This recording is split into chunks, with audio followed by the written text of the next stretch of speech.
X in my name is not just a symbol or a target sign. A spell that attracts all who spit facts online all the time. Can you see it? All the ones who drag my name every single day. Can you see it? Can you see it? Can you see it? They keep saying you don't have what it takes to carve out your own name underneath the shadows of gods. And I keep waiting for the day your disbelievers say I flew way too close to the sun. I wait, but it never really comes. The X in my name is not just a symbol or a target sign. A spell that attracts all who speak facts online all the time. The X in my name is not just a symbol or a target sign. A force that compels all to rebel from all right shackled minds. Why do they just stand there against when they fall from the battles I have overcome? You feel it, feel the cope and the seething tone that they make while I stand up, man among gods. And I keep thinking with my mill, shooting ropes in my cold that faces towards the sun. They hate, but I'm sitting comfy with their mom. The X in my name is not just a symbol or a target sign. A spell that attracts all who speak facts online all the time. The X in my name is not just a symbol or a target sign. A force that compels all to rebel from all that shackled mind.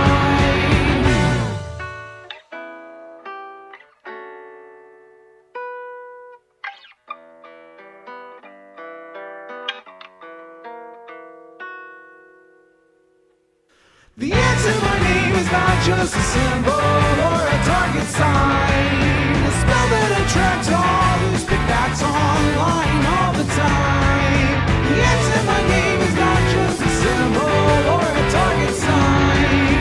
A force that compels all to rebel from all right shackled minds.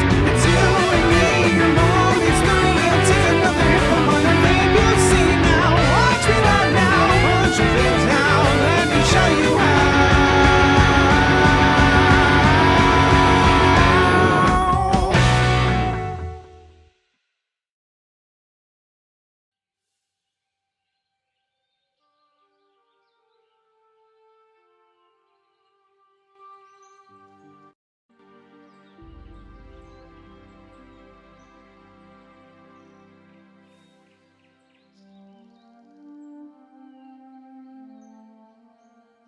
Good afternoon, everybody. Welcome, welcome. It is so good to see all of you. Welcome back. Hello there, War Penguin, Galaxy Bomb, E-Man, Mythdetrius, Marius Bear, good to see you. Wait, E-Man, I already said hi to you. What the fuck? Wingo, Summer Star, Bazooka Horse, good to see ya. Sorlem, what's up? Tess Lobo, TSW the Shadow Wolf. Astronaut Lad. Trans Daughter of Water, hello. Cute Bunny Chan. Green Moon.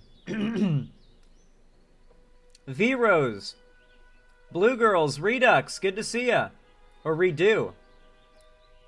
Been working on recreating sub-badge colors for the Discord? Nice. Yo, Xanderhall, you gotta see this crazy Trump interview clip? What's this, Belle?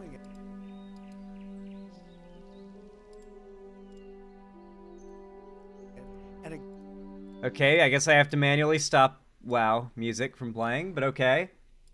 Goes everywhere. As soon as I do it, it goes everywhere. I'm sorry, you got cum on our couch out there? Couches, beds, a lot of different things. I mean, Is it still out there? It's a disaster, okay? Not okay. I would like you to go clean it up. Now. I guess I'd do it, but I haven't been asked, and I'm not asking anybody. I asked you. Just now. Who knows? So Who knows? I'm going to walk out there now, and if I see any of what you just described to me, you are in so much trouble. It was a made-up story. It's just a made-up story. Really?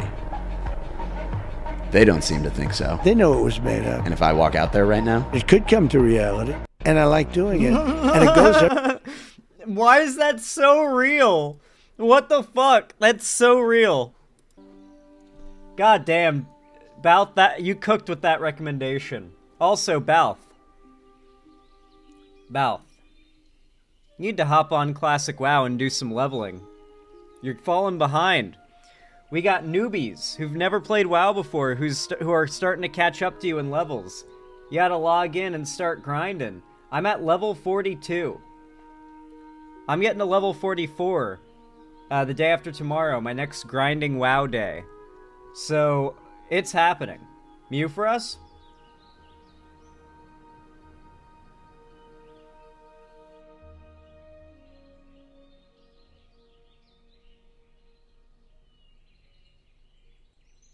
You're welcome. I gotta run Wailing Caverns again with Solias. Don't just dungeon run your way to 60. We're going, like, hard on this shit. This is going all the way to Wrath at least, so, you know, do the quest. I've been world quest. I haven't done any dungeons. I've just said fuck it to doing dungeons. I don't care. I'm world questing to 60. And grinding mobs in the world till I get 60. And I'm at level 42. I've got my mount. I've been riding around on it. It's great. My quests are for dungeons? Gotcha, Balth. Yeah, I know. I've just ignored those. Zan, stop making emotes for our Discord with your mewing shenanigans.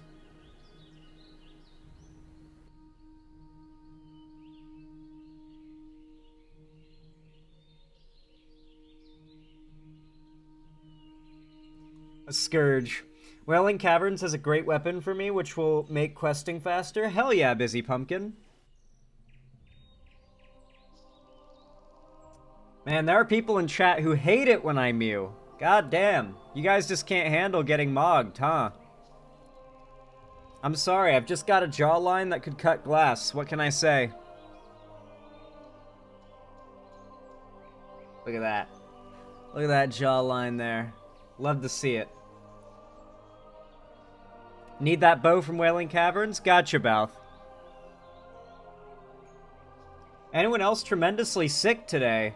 I'm sorry to hear if you are sick today, Anthrea. Although I will tell you, very happily so, I am not feeling sick at all.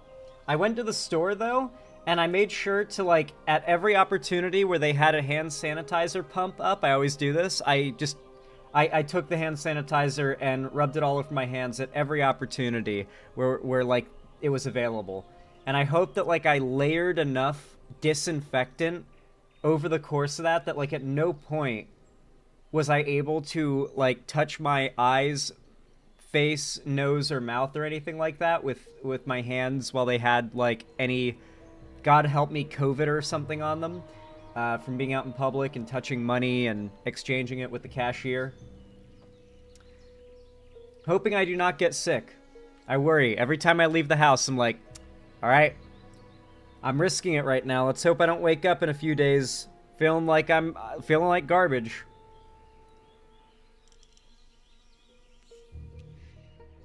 I think a lot of you in chat are just getting old and you ate fast food, because LaFish in YouTube chat says, I ate one slice of Little Caesars pizza 8 hours ago and it still burns. What the hell? LaFish, first bit of advice, stop eating Little Caesars, get Domino's, and you'll get less heartburn. But you are probably getting older, and that's the reality of eating fast food delivery. Makes you feel like shit. Financially, of course, because holy fuck, have you seen DoorDash prices these days? It's like $30 minimum, even for like a bag of fries. Just some fries to get delivered. And then, of course, you feel like garbage afterwards physically because the grease and the salt destroys your digestion. So yeah, just probably cook at home. That's what I'd recommend. Don't get food delivered.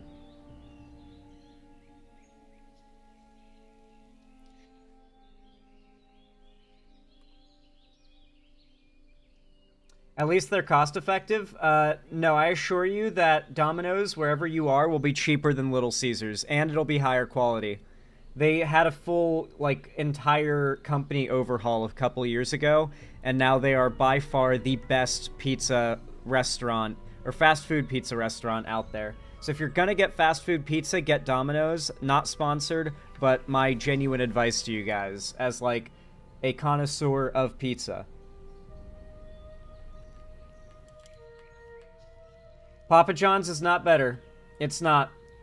Zan's biggest meat rider. Listen, my uncle worked at Papa John's. I ate a lot of Papa John's. I ate a lot of Little Caesars. I've eaten a lot of Hungry Howie's. I think Hungry Howie's would probably be number 2. And I consider them number 1 before Domino's had their big company-wide overhaul a year or so ago. And now Domino's is just top tier. And their deals are really good. They have a point system that lets you, like, if you're a frequent pizza getter, you can get a lot of free pizzas, like very quickly and easily. Over time, you will get a lot of free pizzas. They're very generous with, like, discounts on secondary purchases, like, after you've made one. I'm not fucking around, guys.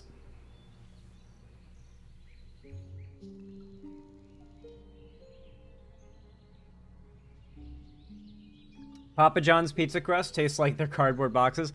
I never really liked the shitting on the quality of the like. I'm not saying that Little Caesars is bad pizza, okay? Like, it's a solid pizza. Papa John's pizza is a solid pizza. You know, like, if you just ate it, you'd be like, oh yeah, it was good. You know, you'd be pleased with it. But if we're going to decide, like, a quality to price ratio decision of where you should go as, like, your go-to pizza place, then I would recommend Domino's. Well, honestly, I'd recommend you go to, like, a proper restaurant. But if you are looking for fast food pizza, then yeah, I'd recommend Domino's. Not sponsored. My wife used to manage all the Domino's on the Tennessee and North Carolina line. It was total garbage then. Cannot believe they've improved, but hey, gotta look into it, Ari. I would definitely look into it just to see.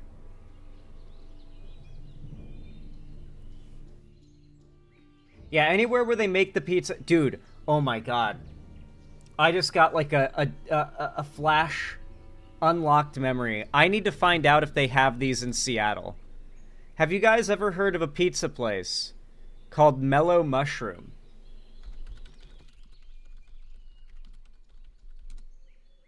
Oh my god. I'm pretty certain it's the best pizza I've ever had. Like, actually, though.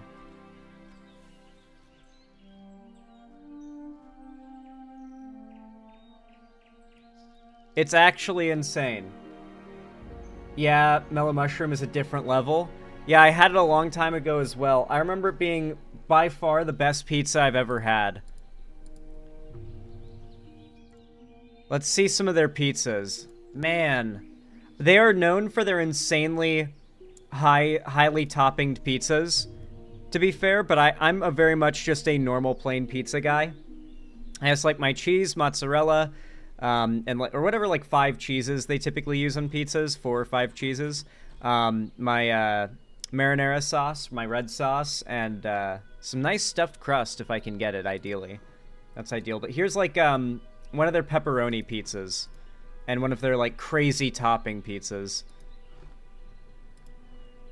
They make, like, they really make the pizzas here. Like, they make the dough there that day. They, like, rise it and everything, and then they bake the pizzas in the pizza oven, and they're really good and well made.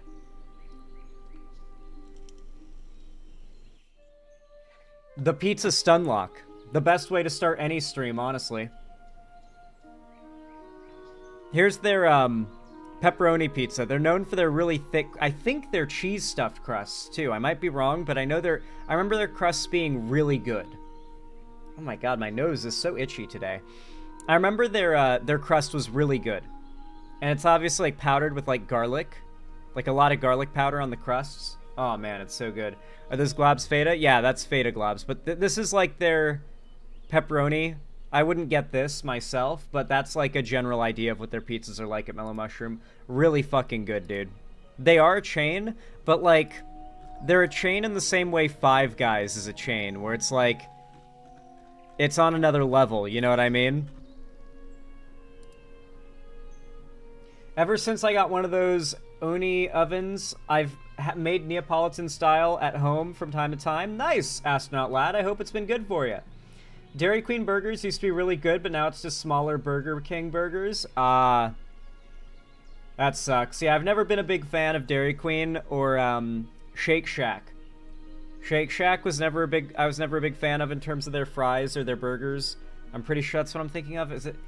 Maybe I'm not thinking of that. Steak and Shake. I'm thinking of Steak and Shake, not Shake Shack. Steak and Shake. I've never been a big fan of their fries. I remember I liked their burger. It was all right. But then I got the fries and I ate them and I thought the fries tasted good, but they were also really wobbly. There was no crisp to them and they were very thin and I wasn't a big fan of that. You know what restaurant really impressed me? I think, was it In-N-Out? It's that one fast food restaurant that's like, if you go to California, you have to get it. Is it In-N-Out?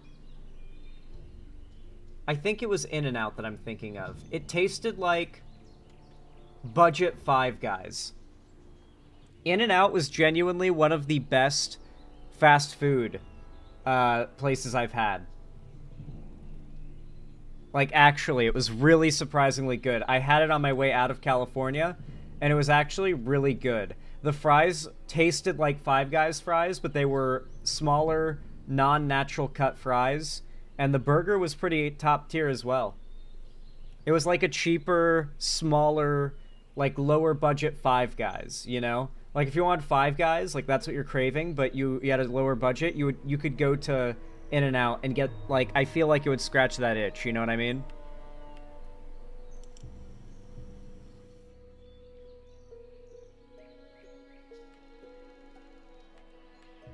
Five Guys has the best fries of all time? Yes, you're not wrong there, Galaxy Bomb, easily.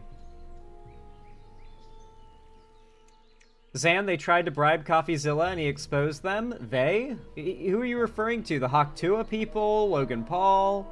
Like, there's a lot of people that you could be referring to there.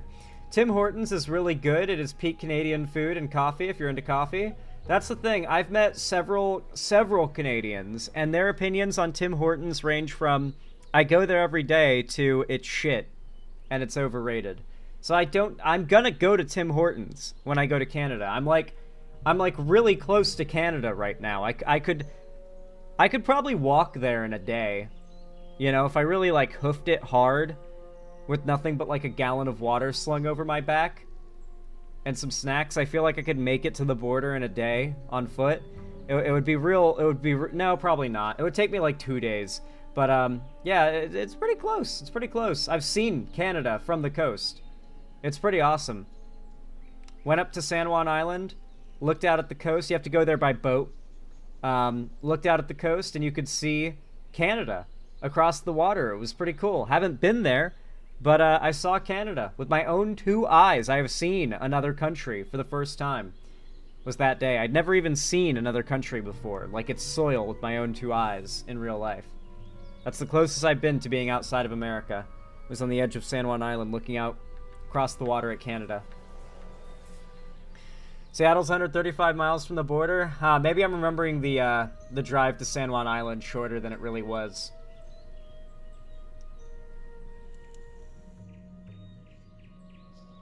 Haha, I've been to like 10 countries. Oh wow, Ada the Brit. Well, you gonna rub that in my face? How you must come from a very wealthy family then, Ada the Brit. Are you bougie in chat? If you're so bougie you've been to 10 countries, why haven't you donated yet?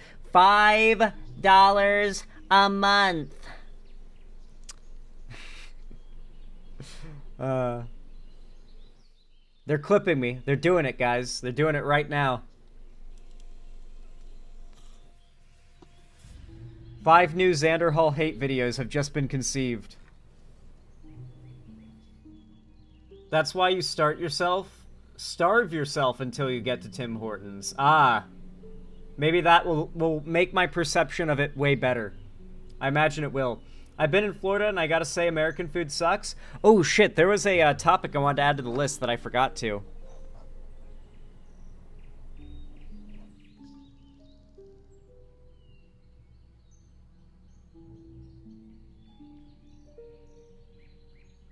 All right.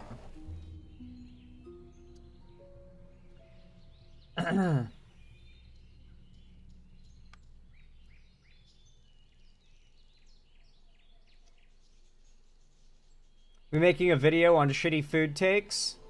That wouldn't really be, I think, worthy of a segment, personally. I don't know if that would be... I don't think that would be necessary, personally. I think there are bigger things on our agenda for today, personally. That's what I think. Are you left-handed? Is that what I saw? No? My camera is flipped, so if you think this is my left hand, then you're mistaken. This is my right hand. To get an idea of how flipped my look at the monster can. See? The camera is flipped. Oh, yeah. The reason why I have it flipped is that when it's not flipped, well, I'll show you what it looks like when the camera isn't flipped, I guess. Or when it's not mirrored. It looks like this. I don't necessarily think this is bad or anything. It's just... I don't know. Like, I like the idea of when I'm talking, I'm looking at chat. And here I'm not looking at chat. So that's how it really looks IRL. But if I flip it... flip horizontal. There we go. This is... I think it looks way better this way.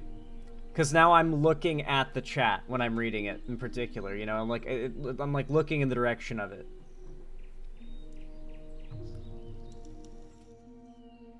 That looks so weird. I know, it must be uncanny. Doesn't look natural, keep it flipped. You're just not used to it.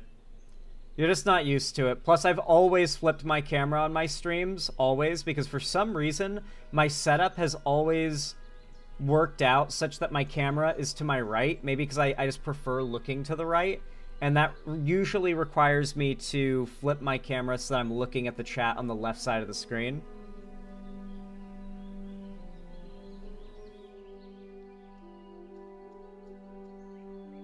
I think it's because I'm new, but I like it the right way.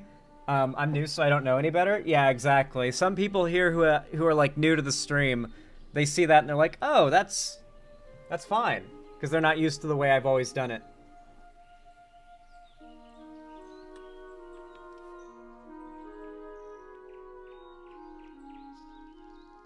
I wish I was left-handed, dude. That'd be awesome.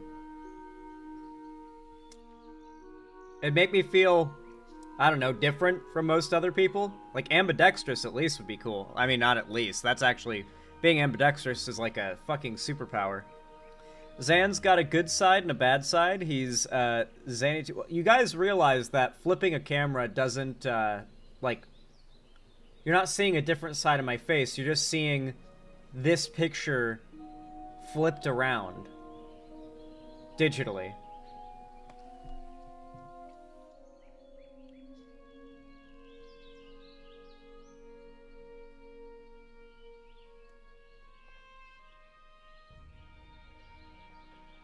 Not yet, Megan. I just went live 26 minutes ago. I'm not that fast. What else would there be to cover if we were that fast? The stream would be like an hour long. Alright, everybody. I hope everyone's feeling good. I hope everyone's having a good day. I certainly am.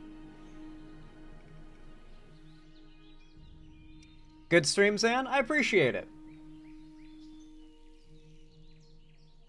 Feeling good right now? That's what I like to hear, DJ Reaper Skier. Pumped, got my coffee and new vapes. Nice, Werewolf Jester, you're all stocked up.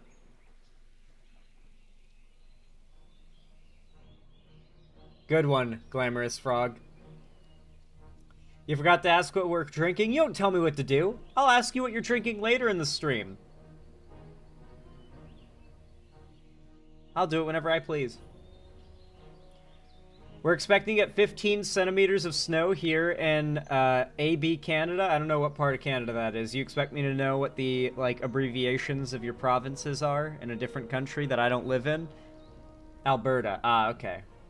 Yeah, it should be AL if it's Alberta, honestly. Then I would have known. All the Canadians in chat immediately speak up. Did you guys see that Trump is, like, actually probably serious about wanting to annex Canada? He keeps referring to it as the great state of Canada.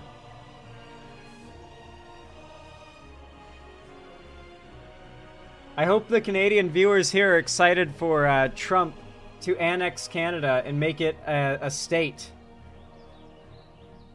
You guys, yeah, Fallout timeline is real, guys. You know, if America did it in the Fallout storyline, it must be a good choice. Hey, you guys better rev up the old war crimes again if you want to stay independent. There's a lot of you Yetis up there in Canada. So, hopefully your little frosty motherland can be protected if you guys go full war crime mode. Like the old days. This is really fucking scary. I know, Bal. But to be fair, Canada is why we have the concept of war crimes. Maybe you guys will be okay. Go full Ukraine with it. We invade during the winter and we're fucked. Wait, for real? Yeah, no, you guys haven't seen it? Trump, great state of Canada. Oh, wow, he's apparently said it as recently as 10 hours ago. President-elect Trump went after Canada early Wednesday, asking why the U.S. provides its northern neighbor with subsidies. That's not what's happening, by the way. He's literally making up this entire situation. The 100 million that he's referring to in subsidies are actually a trade deficit we have with Canada. The U.S. provides its northern neighbor with subsidies and suggesting it should become the 51st state. No one can answer why we subsidize Canada to the tune of over $100 million a year. Makes no sense, Trump wrote on social media. Many Canadians want Canada to become the 51st state. They would save massively on taxes and military protection. I think it is a great idea, he added. 51st state. The president-elect announced last month that he would impose a 25% tariff on products imported into the U.S. from Canada and Mexico, with an extra 10% placed on China. Trump said the move would exert pressure on the trading partners to better crack down on the movement of fentanyl and other drugs into the U.S. and fortify border security. Following his tariff threat, he shared on Truth Social that he spoke with Canadian Prime Minister Justin Trudeau and over the phone. Trudeau later flew to meet with Trump at Mar-a-Lago. I made it very clear that the United States will no longer sit idly by as our citizens become victims to the scourge of... Oh, the scourge? Oh my god. To the scourge of artemisinin. No. To the scourge of this drug epidemic caused mainly by the drug cartels, the fentanyl pouring in from China. Trump posted following the meeting with Trudeau. Too much death and hardship. Both leaders had a positive view of that meeting, apparently. Trump's threat towards... Well, to be fair, Trudeau's a fucking pussy and refuses to stand up to the guy who's literally announcing his intent to annex his country. Trump's threat towards Canada has caused a shakeup in Ottawa's government. Finance Minister Chrystia Freeland resigned this week. In her resignation letter, she noted Trump's tariff threat, and the president-elect subsequently slammed her behavior as totally toxic. He also jokingly called Trudeau the governor of the great state of... Jokingly, quote-unquote, called Justin Trudeau the governor of the great state of Canada.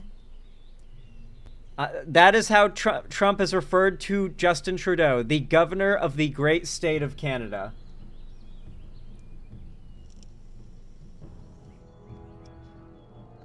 You thought I was joking about Trump wanting to annex Canada. No, he's been, like, repeating this for weeks. He won't let it go. He keeps on referring to Canada as the great state of Canada and Trudeau as the governor of the state of Canada. Or sometimes he refers to it as the future state of Canada. I can't believe people elected this dumbass.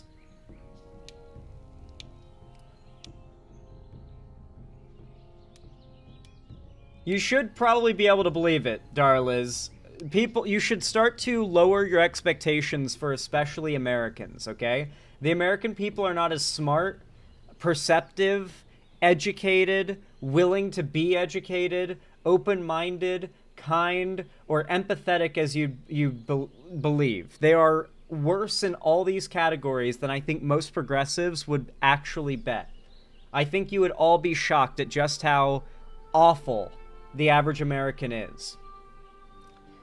Xandral, if he goes through with this, he is killing the Republican Party. Canada is mostly blue, to my knowledge. He would absolutely kill the Republican Party. Well, yeah, it would be really stupid, but man. Hey, guys. On the bright side, I'm gonna make a lot of money talking about the fall of Western civilization, but real this time, over the next 4 years, right? Woo! And then the US dollar just stops meaning anything. It's like, oh, never mind. Wasn't worth it. To your earlier point about mass stabbings, I live in Australia, and earlier this year there was that stabbing spree in a large shopping center in Bondi Junction, Sydney. 6 people killed by one guy. Damn.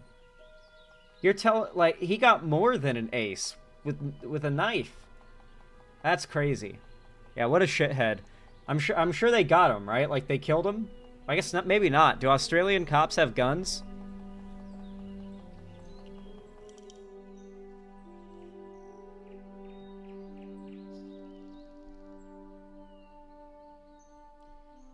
What's happening? YouTube didn't say shit about this stream? That's just how it is, Anonymous Fluffy. I'm glad you, I assume, got a notification through Discord or something?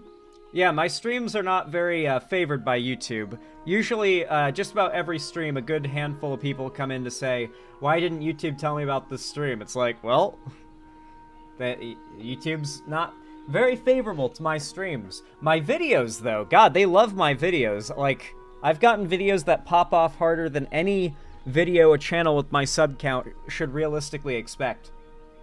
But my streams, YouTube is not a big fan of and does not promote even to my own subs. So I'm glad that you guys have the Discord to get notified. YouTube always tells me about your streams, and you probably watch a lot of my content, Remrad, but if you go like a week without watching my videos, YouTube's gonna stop telling you about them. That's just how YouTube works. It's why, like, you might have stumbled across a channel you really like maybe a year ago, binge watch their videos as YouTube just kept pushing them on you, and then maybe, like, you just kind of fell out of the interest for a little bit and were like, I'm gonna watch some other stuff for a little and check back in on this channel. Hell, maybe you watched their entire backlog, and then you're like, okay, I'm gonna wait for them to put out more videos. YouTube stops telling you about them, and you forget about them until you eventually, maybe, get one of their videos recommended again out of nowhere by YouTube and remember they exist, or check your sub feed. That's just how YouTube is. That's just how Mafia works. I only saw you were live because your vid was the first ones recommended for me. That's how I know you watch my stuff. Good shit. You're a real Xanderholic, it would seem. Based. You got a permit for that knife. It's not even like that in Britain. It's like if you have like a blade that's more than 2 inches long, you're going to prison.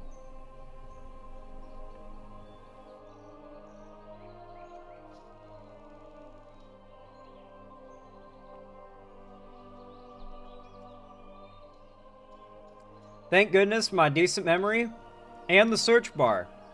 Yeah, fair. That's why I use Tubular. All Alt YouTube client for Android. Oh, that's cool. 3 inches and you're fine if you have a justification for having it? Ooh, not exactly, Megan. It depends on the situation. You're right about the 3 inches thing. I didn't have the exact number down because when I heard it, it was not in inches. It's because Britain doesn't use that.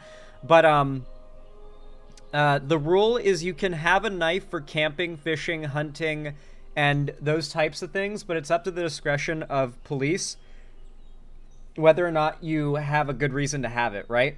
Like, so a cop could find you camping and ask you why you have a knife with you, and if your explanation or just your tone doesn't vibe with him, he can choose not to let you go. He can choose to, like, get you for having that knife, because it's up to discretion. So, yeah. At least that's my understanding of how it works, Megan. I've heard about the UK laws with knives a good amount, and it's been pretty consistently, like, along those lines. If you have a trades knife for being a worker, it's fine. Okay, that makes sense. Fair. Like, if you, like, for example, you're a chef, you know? You might be carrying your chef's knives somewhere to, like, a restaurant, or maybe you're a private cook. Maybe you're bringing your chef's knives with you to, like, a house for private chef stuff. Is that why you always have to be yes sir, no sir, / ma'am with cops in general? You probably just want to be overall so they don't, like, get upset with you and decide to make your, what they consider, like, causing a problem their problem. I don't know. Whenever I encounter cops, I just smile and be polite, you know? I just say, how you doing? Don't shoot me. I've broken no laws, but I've seen people who've also broken no laws get shot by cops. I know for a fact that being a law-abiding citizen will not save me if push comes to shove. Xander Hall, you want to be nice to cops so they don't turn you into human Swiss cheese. I would like to not be on a shirt, exactly. No other. I don't want to be on any shirts other than the ones that I'm selling through Streamlabs link down below in the description. Get your Xander Hall merch today. Limited time only. All, buy while supplies last. Batteries not included.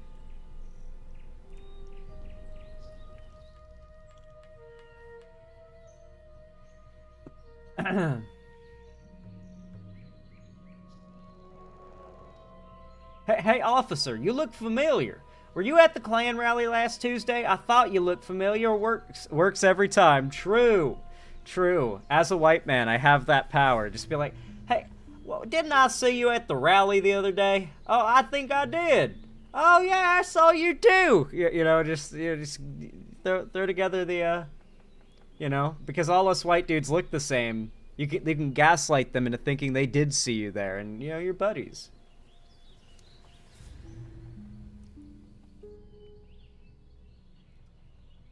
Sorry, TSW the Shadow Wolf. I'm, focusing on myself right now.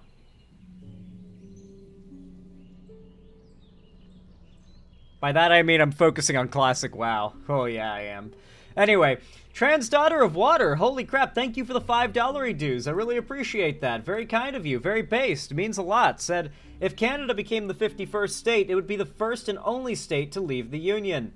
I actually do think civil war could happen if Canada gets annexed, because then Canada would like, leave the Union. Absolutely. There would be, technically, in that case, a civil war. It'd be really funny if Trump made a civil war happen like that, and technically, you know, people like Tim Pool were right, civil war was coming, but only if they won. Only if they succeeded in getting their guy elected, who would destabilize politics so much that an actual civil war would be fought against him.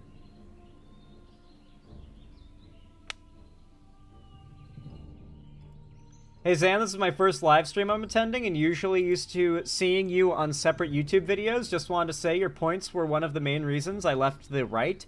Well, the thing that broke the camel's back for me, thank you for that. Oh, it's so cool, the thing 333. Welcome to the stream. I hope you enjoy your time here. Not as concise and well edited together live segments, obviously, as the videos that go up individually are, but I hope you do enjoy the live stream. And I'm glad I was able to do that for you. How based? Welcome.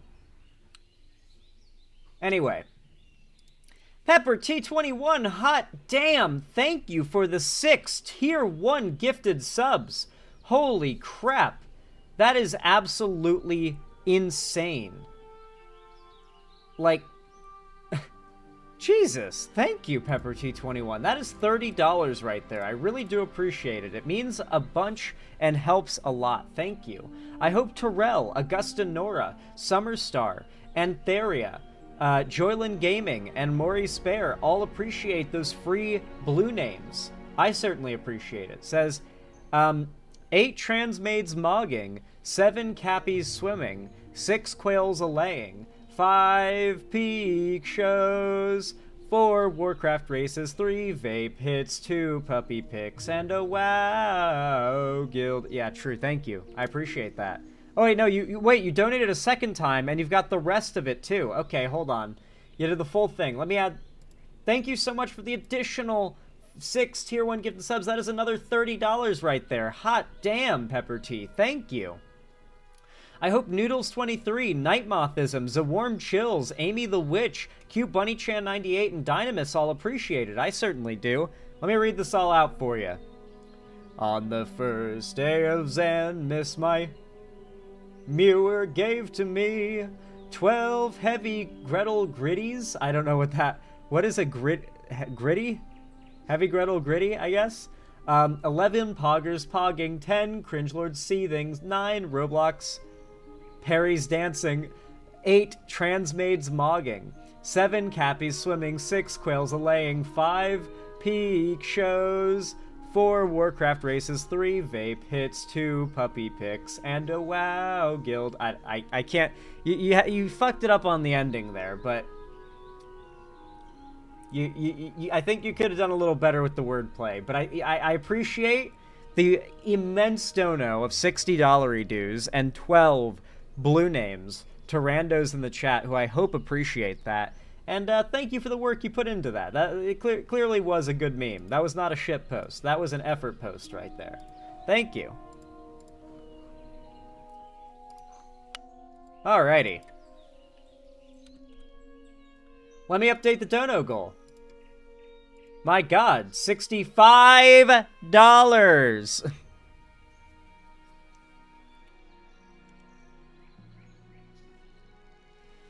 I always forgot your old logo looked like a Scotland flag. Did it? $5 a month.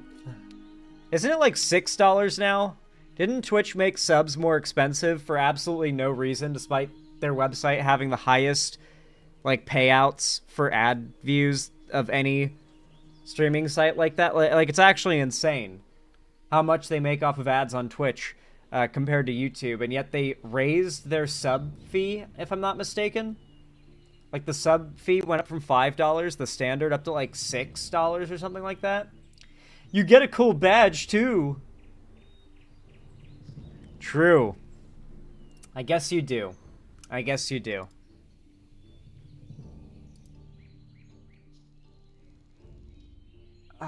Alright. You're alright. I was not actually upset about only having been to America. I promise. I was just doing a bit. I assure you. I promise you. Thank you for the heartfelt message, though. You guys are very nice, but also very bad at interpreting sarcasm. Or when I'm doing a bit. Oh! Ha! I banned him before he could say the N-word. That's funny as fuck. There was a guy in YouTube chat with the name Peaceful Jihad, and he could only get the first 3 letters of the N-word out, because he was typing it out letter by letter in all caps. I banned him before he could get the full thing out. I've defeated racism.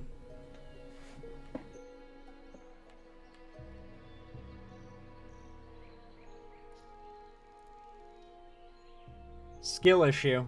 Gotta be quicker on the draw than that.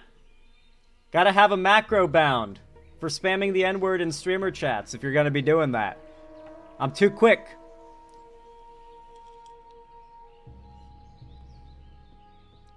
Xander Hall, sorry I was eating, but a gritty is a dance that was popularized by NBA player Ja Morant. Ja Morant. I know about the gritty dance. I was confused as to what it was referencing.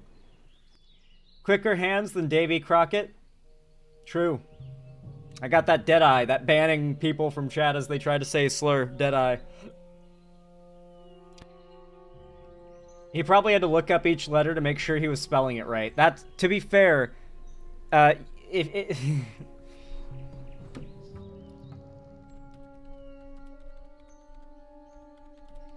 be fair, he probably forgot what keys he needed to press. Here's the image I was looking for.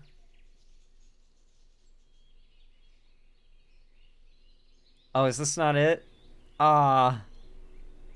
Okay.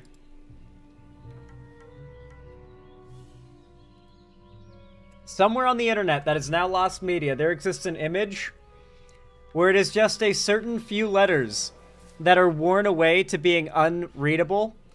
And if you correlate the letters to your keyboard and you notice that the G in particular is the most worn down, as to indicate it gets typed twice as much as the other letters, you can tell, man, they say a certain word a lot, so much so it's worn down the letters on their keyboard. That there's an image out there that exists of that, and it's just, the picture is the joke, because if you look at it long enough, you'll figure it out. He probably has a keyboard that looks like that, so it took him a little bit to, like, figure out which key was which.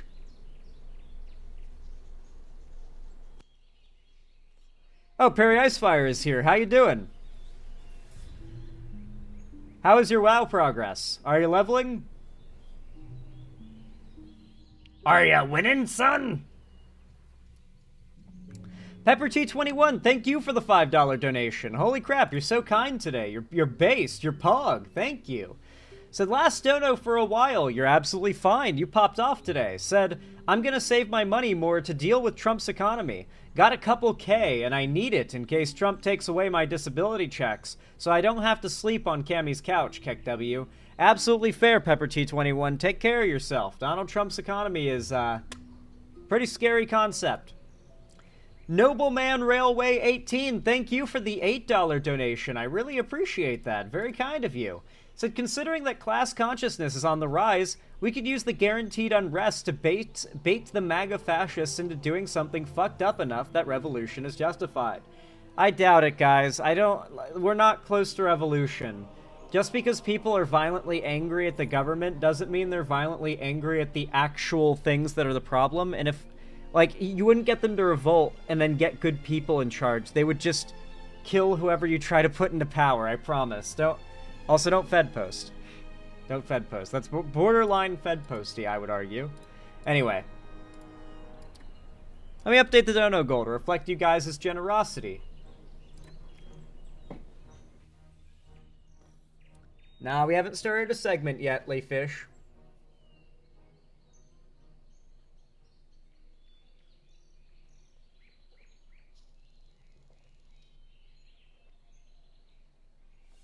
Alright. Been thinking about getting into WoW again? Listening to the Sylvanas book right now? Well, if anyone here is even somewhat interested, the music I'm using right now in the stream background is actually classic World of Warcraft music. It's the Elwyn Forest background theme. Listen, I have made a guild, alright? I have a WoW Classic guild on the new anniversary servers that launched less than a month ago.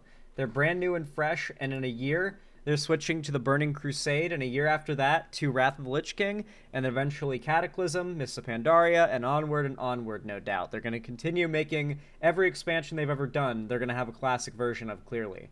And so, these fresh servers are going to be progression servers that go all the way to probably all the way to the Last Titan, which is the most far out expansion we know of conceptually. And so it's going to be pretty awesome being able to make a character and do the entire journey from classic to modern WoW on the same character and not miss. Like, not feel like you're getting in late. You know what I mean? What our fresh server? I'll make some Horde tunes. My guild is a Horde guild. Here, before we get into that, let's watch the trailer for Classic WoW. God, the nostalgia goes hard. And then, I'm also going to drop a link for those of you guys who are interested, who want to join my Classic World of Warcraft guild. Oh, Discord enabled. Streamer mode. Disable that because it's annoying and useless. All right.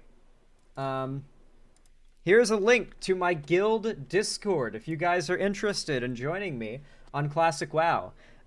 If you want to join or you're considering joining, join the Discord first because everyone in there will help you get things set up and learn the game and everything. And we want to get people like in the Discord. Don't worry about it, Lucky Otter. It's irrelevant.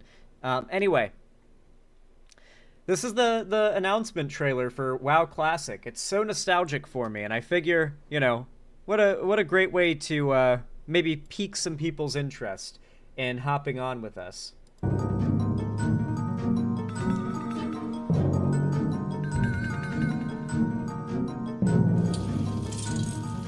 Someone once said that you can't go home again, but they lacked vision.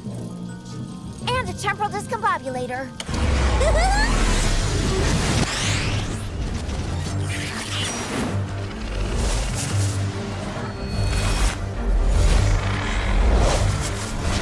Undoing all the expansions. Roll it all back. Fuck, go back.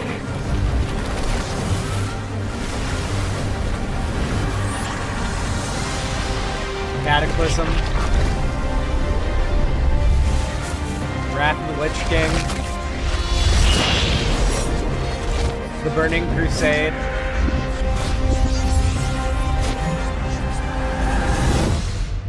And vanilla.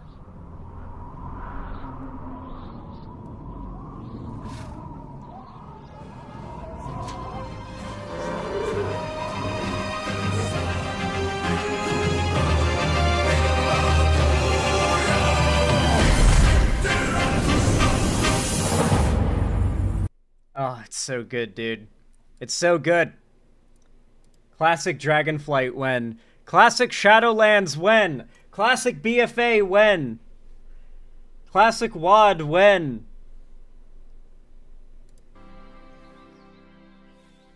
I miss those expansions so much. Honestly, those were WoW's real peaks, if you ask me. People are just too cowardly to admit it. This is true. Xanderhall, unfortunately, it's made by Blizzard, and I hate supporting the survivors of SA. That's a joke.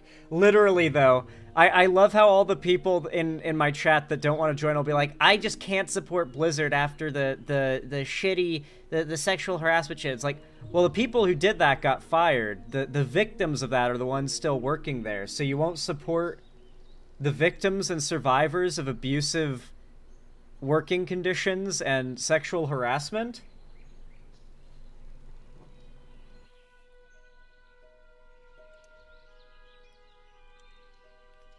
Yeah, Activision doesn't own WoW anymore. I guess technically it's like Microsoft owns Activision now or something.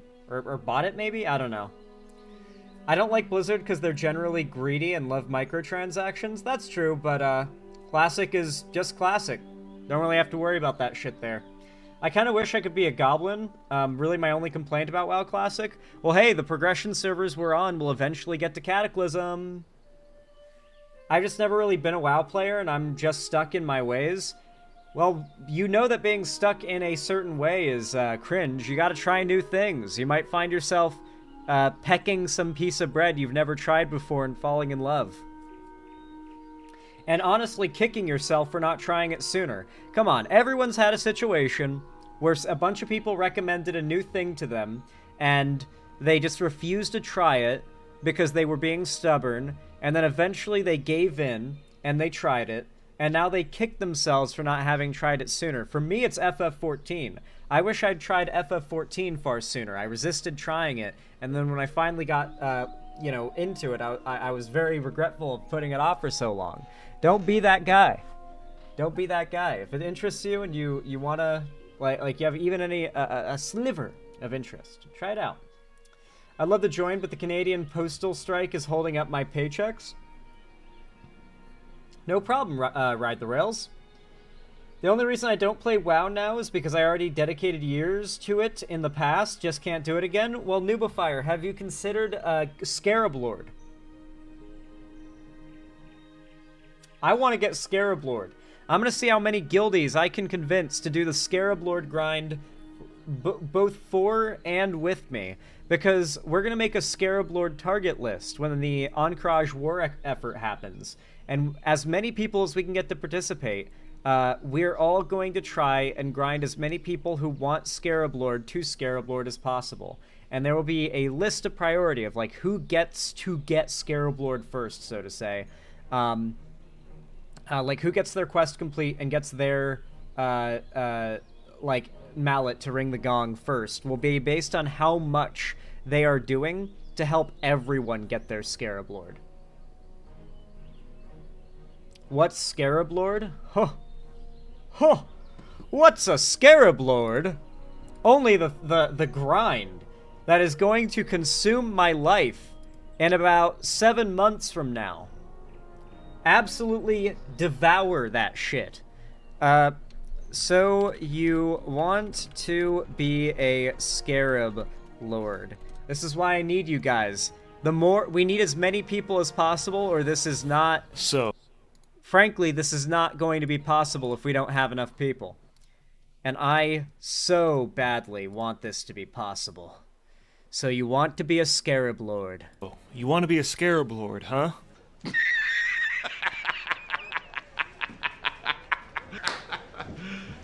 You serious? For those uninformed, a Scarab Lord means you're one of the few people on your server to bang the gong to open up the gates to Anchorage for your whole server. The process of getting the scepter is a long, complicated quest chain that needs a whole guild to support you. Look, I get it. You want the unique... You need a whole guild to support you getting, just one person getting the Scarab Lord mount and title, and the mallet to do so, needs a whole guild grinding just to get one guy there.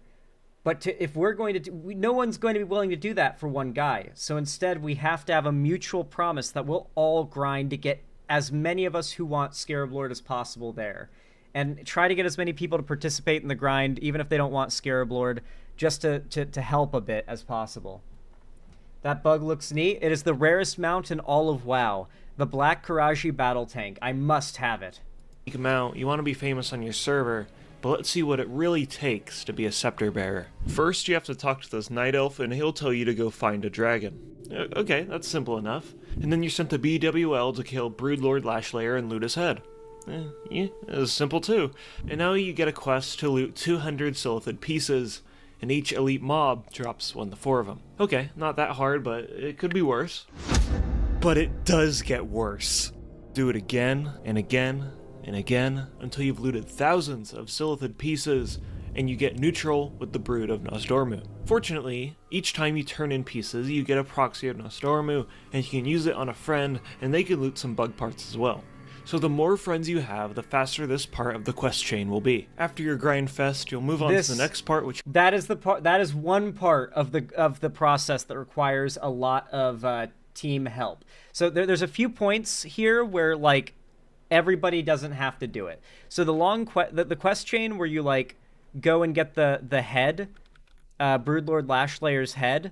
This part, as long as one guildie gets it, that guildie can use it on every other person who wants to participate in the quest line, and it starts the quest line for them at that point if they want to hop on there. So because it's just a one drop from a raid boss that you get locked out of once a week, or you can only do once a week, just one person in the guild has to get this head, and everybody who wants to get into this point of the grind can just immediately jump in.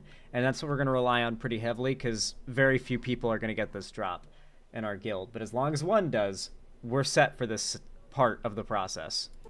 Yeah, it's simple too. And now you get a quest to loot 200 Silithid pieces, and each elite mob drops 1 to 4 of them. Okay, not that hard, but it could be worse. But it does get... So what he's talking about here is that there are reputations in Classic WoW, and certain factions or groups doing things for them will slowly but surely increase your reputation with them. And you need to get your faction reputation from unfriendly to neutral, at the very least neutral, for this quest line. And the only way to do so is once this event starts, and to get people to kill these bugs, collect their carapace fragments, and turn them in 200 at a time for chunks, not very large, but relatively sizable chunks of reputation, one at a time, or 200 at a time. And so the more people that you get in on this grind with you, the more people you can have killing bugs and funneling all of their fragments to one person. That one person completes their thing sooner. And then everyone needs to get to killing more bugs to help another person get through that step, and so on and so forth. And then, you progress to the next part. Worse. Do it again and now, again. This part's really and hard again.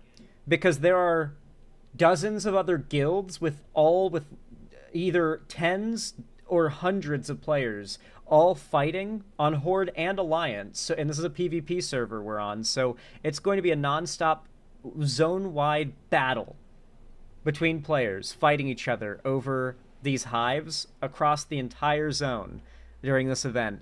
All the while, we're going to be trying to kill and loot as many bugs as we possibly can to collect these fragments, and it's timed. We're on a timer. If we miss the deadline, you don't ever get to become a Scarab Lord. That's what makes this so special. Is it's a massive grind with a time limit. Until you've looted thousands of Silithid pieces, and you get neutral with the Brood of Nosdormu. Fortunately, each time you turn in pieces, you get a proxy of Nosdormu, and you can use it on a friend, and they can loot some bug parts as well. So the more friends you have, the faster this part of the quest chain will be. After your grind fest, you'll move on to the next part, which has you clicking on a crystal so you can see the history behind the gates of Encourage. Where should I go about installing? Don't ask me in chat. Join my Discord, join my guild Discord, and ask around in there. Join the guild Discord. Don't try to do it on your own or ask me personally for advice. Join the Discord for the guild. Everyone there will help you.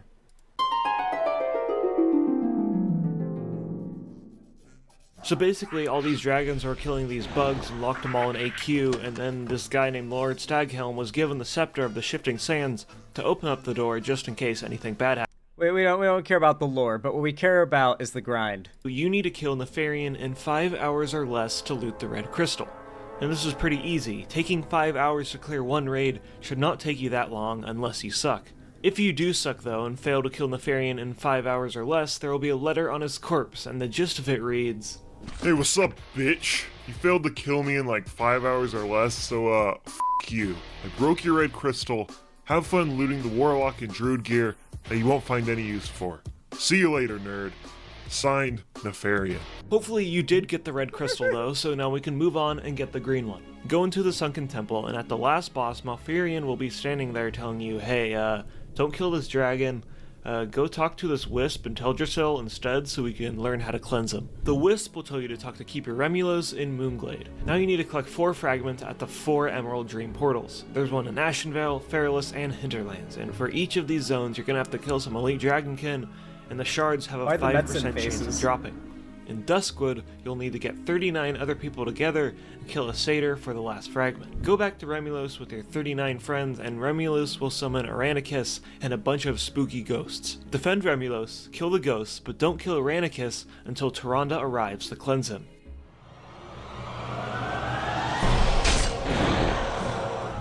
Where the hell is Tyrande? I don't know! 5 days for the war effort NPCs to move. 5 real-life days. Run for your life! To be fair, you want to be glad this takes a while, because if you've got a whole guild that's trying to get Scarab Lord, these are days of time for the people in the guild to grind those carapace fragments. And on a really high-pop server that's PvP like what we're on, people are going to be fighting like crazy over those mob tags to get the carapace drops, and so it's gonna be nice that there's such a long wait to continue the quest line from that point. I'll cover you! This is a good bit. Alright. Back to the grind. Good luck. In order for Narayan's Tooth Fancy to transcribe the instructions, he needs 3 items. Goggles, Draconic for Dummies, and a 500-pound chicken, for some reason. We'll start with getting the chicken. A goblin in Gadgetzan will tell you to go over to Fairless to kill Lord Cameron, who requires a group of around 8 people or so, and you'll also need to get some tenderloins from the surrounding mobs. Take it back to the goblin and he'll ask for a bunch of rocket fuel and deep rock salt. The silver lining for this quest is you do get the recipe for Dirge's Kickin' Chimera Chops, which is a great consumable you can sell on the auction house if you have a high enough cooking to craft it. Next, let's get the goggles. Go to the Grey Main Wall with all these refugees just hanging out. You even got this weaponsmith over here with some cool glasses. I wonder where he got... Oh.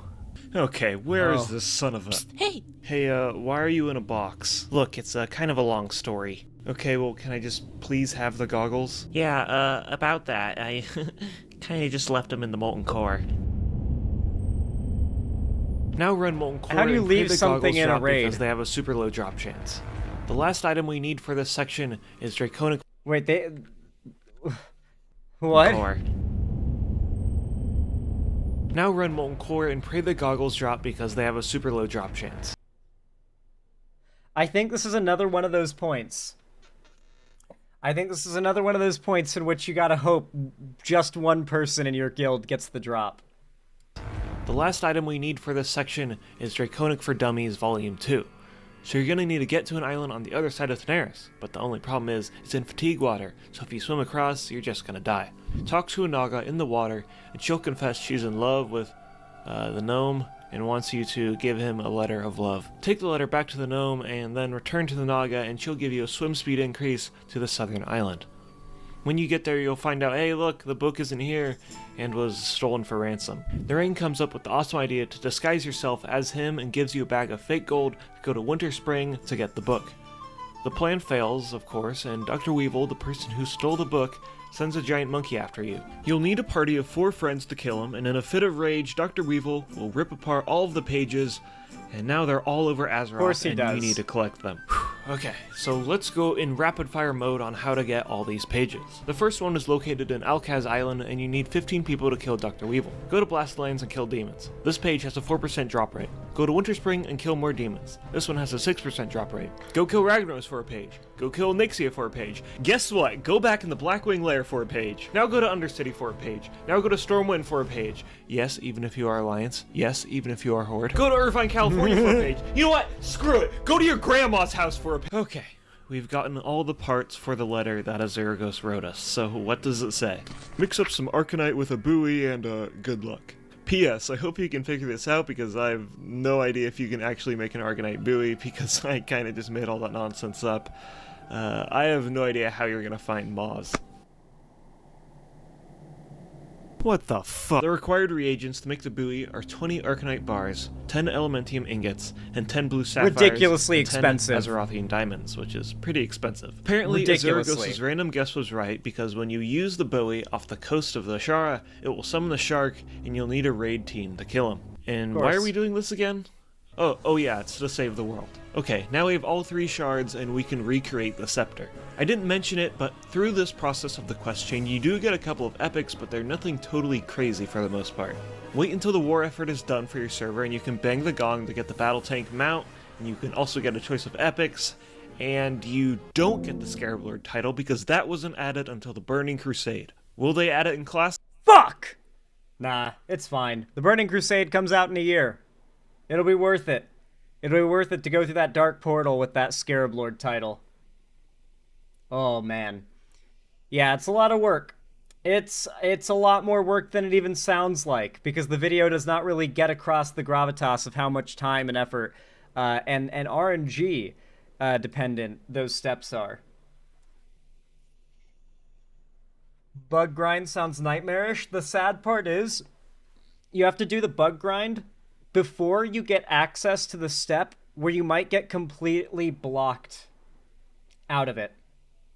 Because if the goggles don't drop in Molten Core, I think you're just fucked. Like, genuinely, I think if the goggles do not drop in Molten Core, you're fucked. Let me Google that, actually. Goggles didn't drop Scarab Lord grind. Let's see, is there...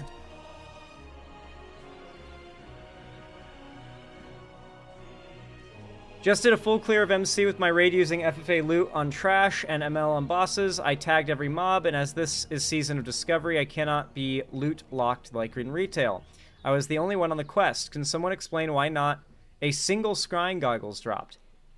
I'm not out of chances and have been told they will not help, as I was either not active during the fight by being too far away or loot lock, which again isn't a thing in SOD. RNG is always fair, should have just trash farmed. 3 little letters RNG. So yeah, apparently every mob in the raid could drop them. So you just want to make sure you convince your raid group to kill all the trash. Shouldn't be hard to convince a raid to kill all the trash in, like, Molten Core. Hopefully not. Ah, man. Gonna be honest, game sounds brain-meltingly monotonous. It doesn't sound fun at all. Don't knock it till you've tried it, random gremlin.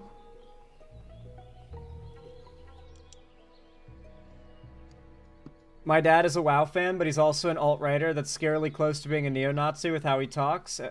I mean, that fucking sucks, but yeah, WoW has a much older player demographic than most games, and that does tend to mean that, like, a good fair amount of players are, like, chuddy old men. Not all of them, but a decent amount. Otherwise, I'll go grind worse things like Spelunky 2 Cosmic Ocean. I mean, hey, I heard Spelunky 2 is an amazing game. If you prefer that, you should probably play it. Alrighty.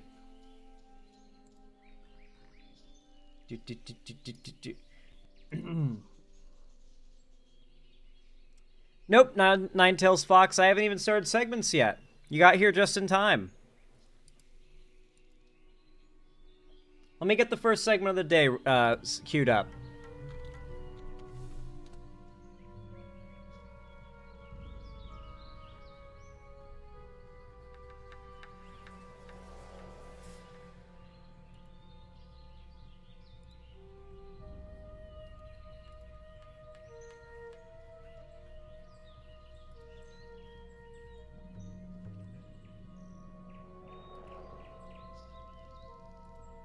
Y'all know what to do when I say action, right? 3, 2, 1, action. The right-wing anti-woke grift is imploding. I think we are at the beginning of the end of that entire media empire right now. Lately, we've seen as some pretty unprecedented headlines have come out in regards to one of the biggest right-wing media companies in all of the internet, being the Daily Wire. They recently dropped Brett Cooper, one of the biggest names in the world of right-wing politics. They, years ago, lost Candace Owens, who has blown up in the years since, and was already a big figure back then. It was already a big loss when it happened. And now Ben and Matt they have more negative press than ever, even on the right, due to their very loud and proud, like, virtue signaling about the CEO who was shot in New York City. They've tried to pin this as, like, some murderous action that the left is in favor of, and wow, never have I seen the fans of the Daily Wire so unanimously opposed to what the people on the Daily Wire are saying. Like, a lot of people seem to be waking up from the brainwashing.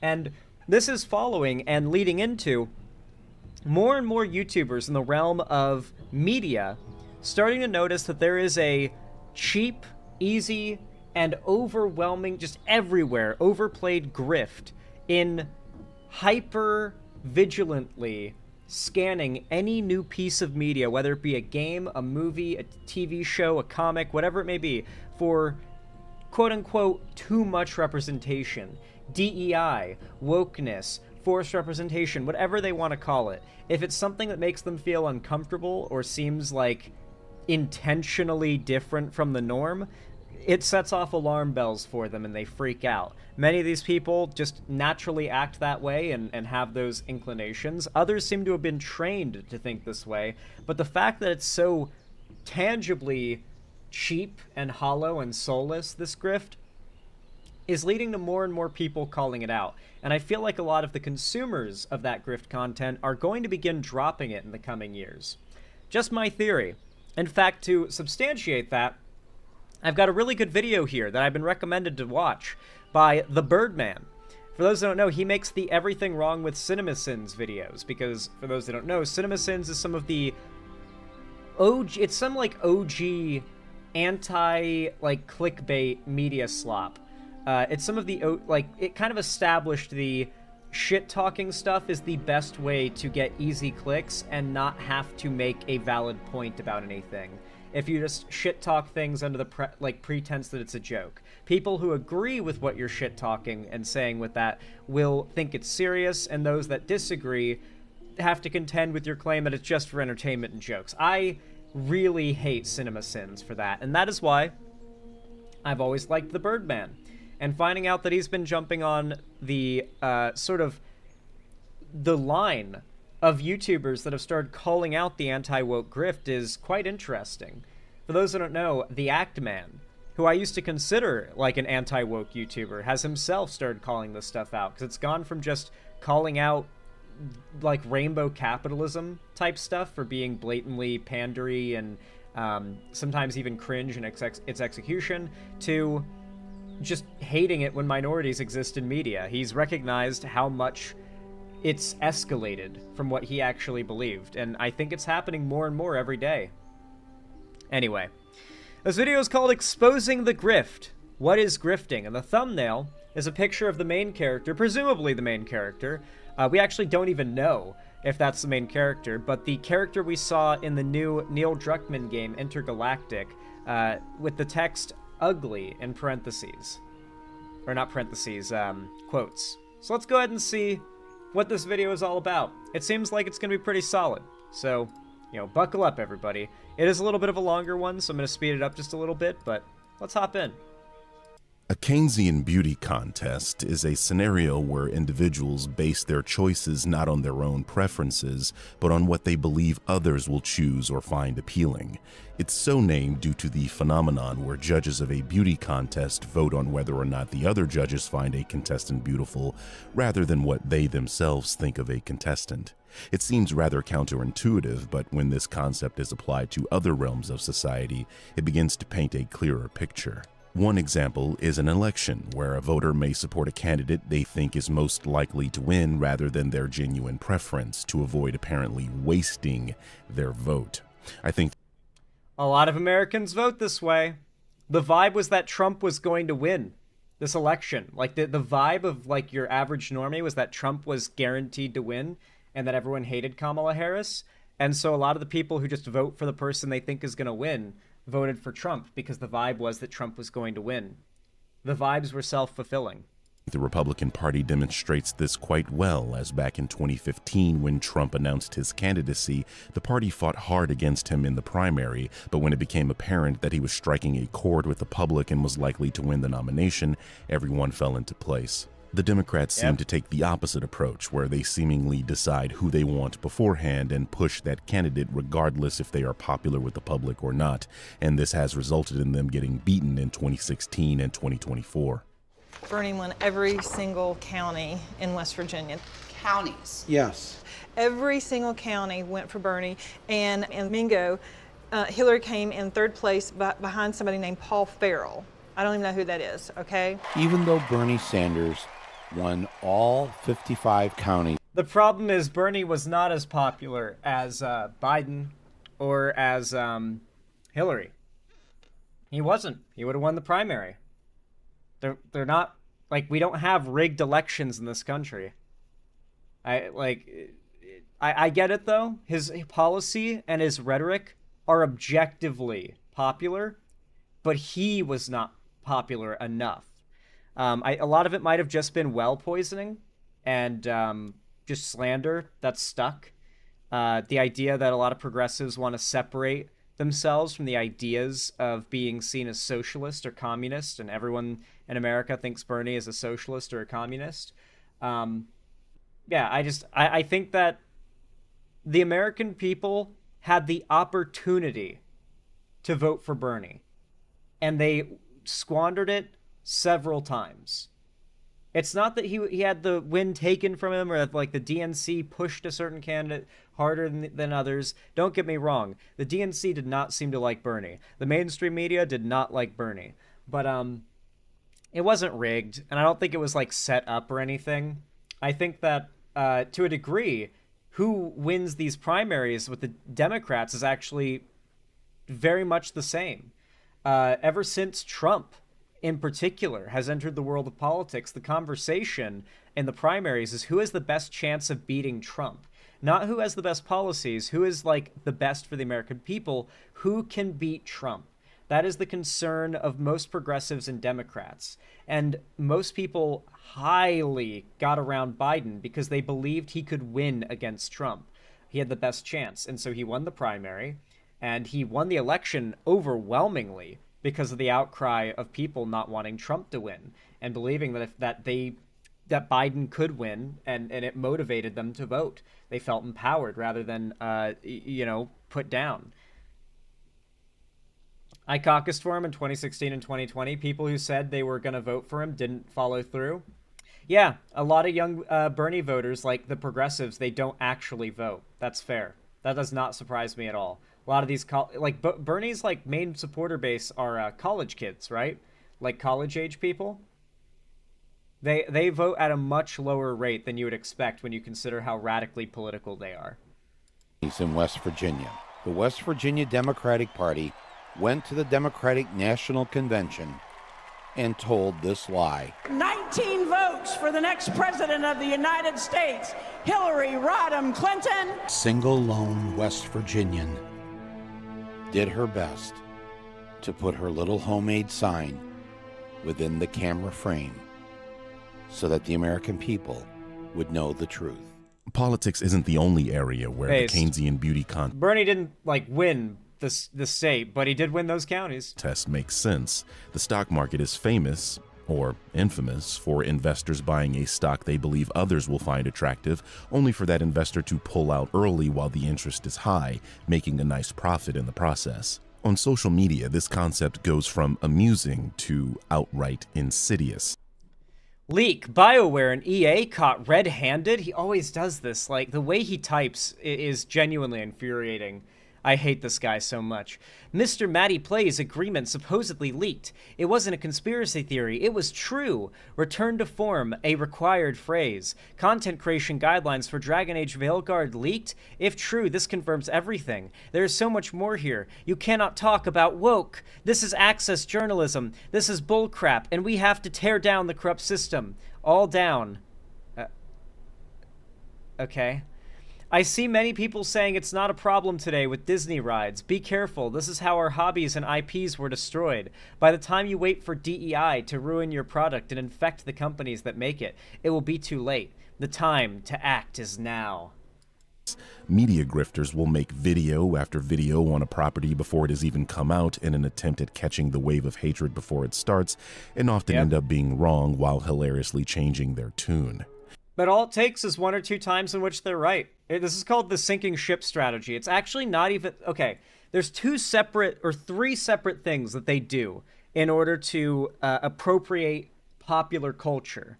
You've got what they do here, what he's showing an example of here. This is where they bet all on black. They hope that this new big franchise project, in this case the Fallout show, they're betting on it coming out and sucking.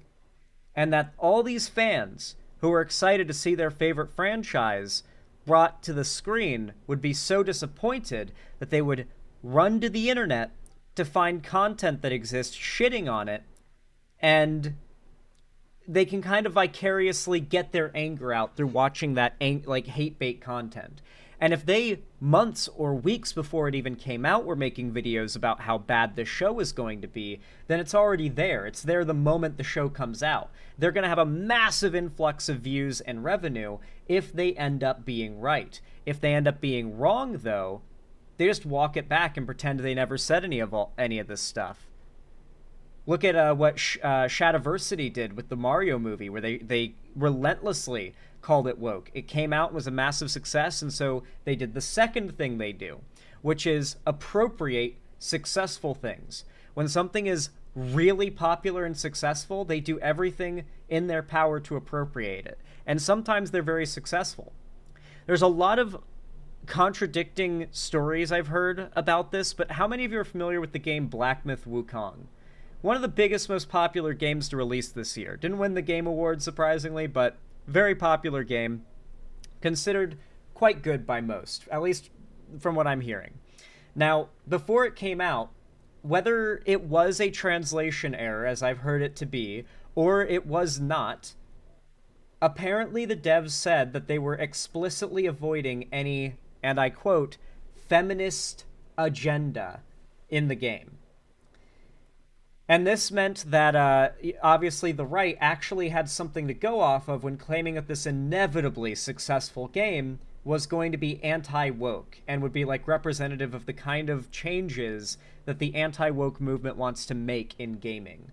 That is an example of how they successfully bet on something being successful and well-received and appropriate it. And the third thing they do is something that I've made up my own term for, called sinking ship spotting. What they do is they find a big popular franchise. Let's take, for instance, Dungeons and Dragons. One that has, for completely organic and normal reasons, a bit of controversy going on. Fans are upset. For a variety of reasons right now, none of them having to do with politics or anything. People in the D&D fandom are really pissed at Wizards of the Coast.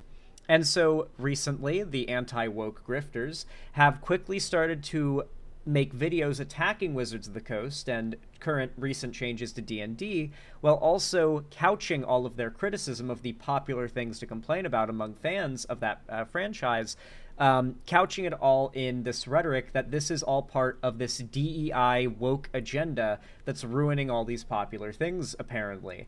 And so, they weaponize pre-existing hate and monetize it. They weaponize pre-existing love and fandom for a property, and they monetize it. And they do their best to bet on something that they think will be a woke disaster being bad, and they shit on it before any reasonable amount of time has passed to the point where, like, you could actually review it. Like the thing hasn't come out yet. There's no way you could actually judge its quality yet, and yet they're making videos about how it's a disaster already. Woke Hollywood ruins another. And then it comes out, and it ends up being a massive success in this case. So he ends up looking like an idiot.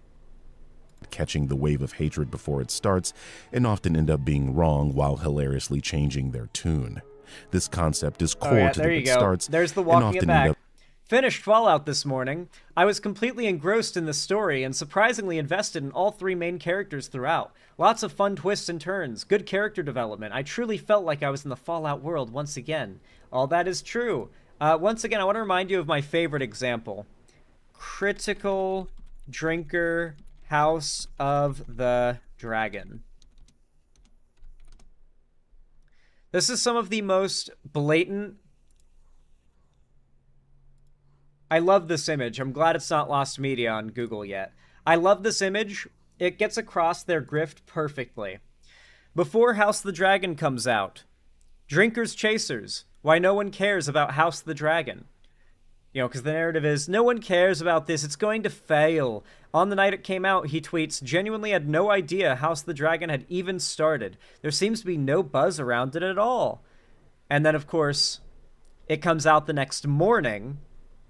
HBO calls House of the Dragon its biggest premiere ever, with nearly 10 million US viewers. And the same exact video gets retitled 2 months later, stealth retitled, to Drinkers Chasers, House of the Dragon trailer breakdown.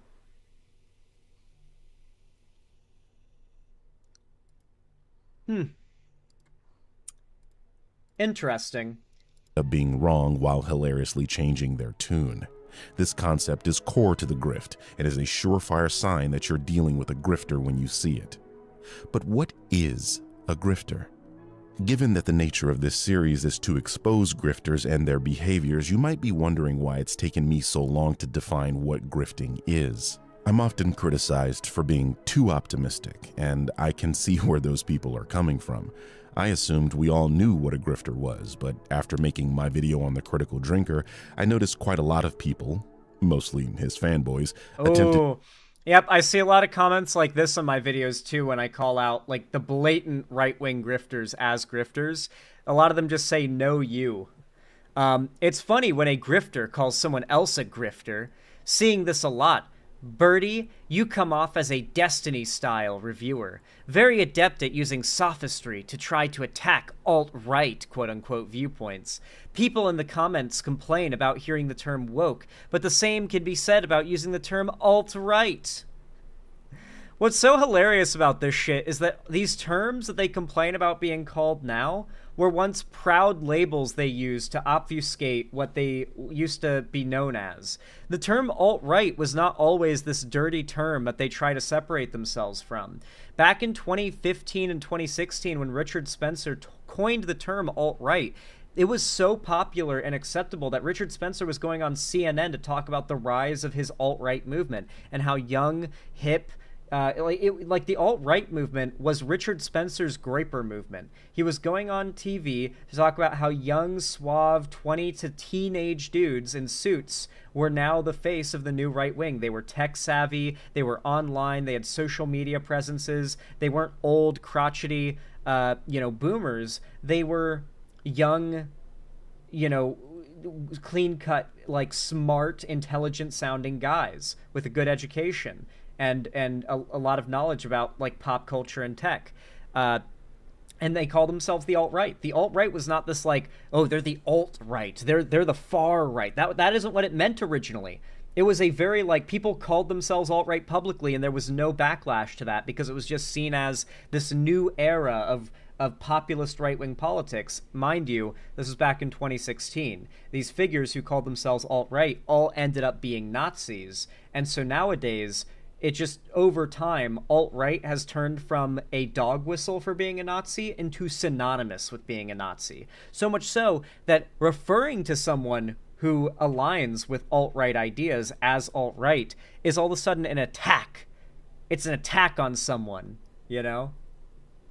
To call me a grifter, which I found amusing, but it also made me realize... It is really funny as well, like, they will simultaneously make fun of you for being less financially or view-wise successful than insert right-wing grifter that you've responded to, and then they will call you a grifter.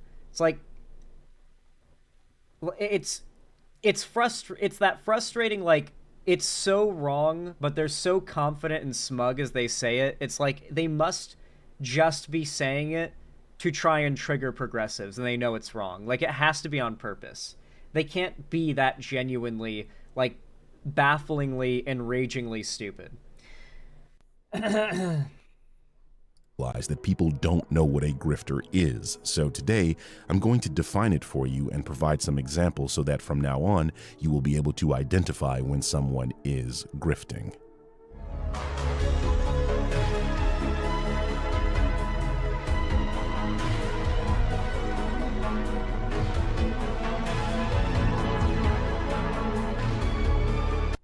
I would honestly say the best way to identify a grifter is if they're always saying what you want to hear.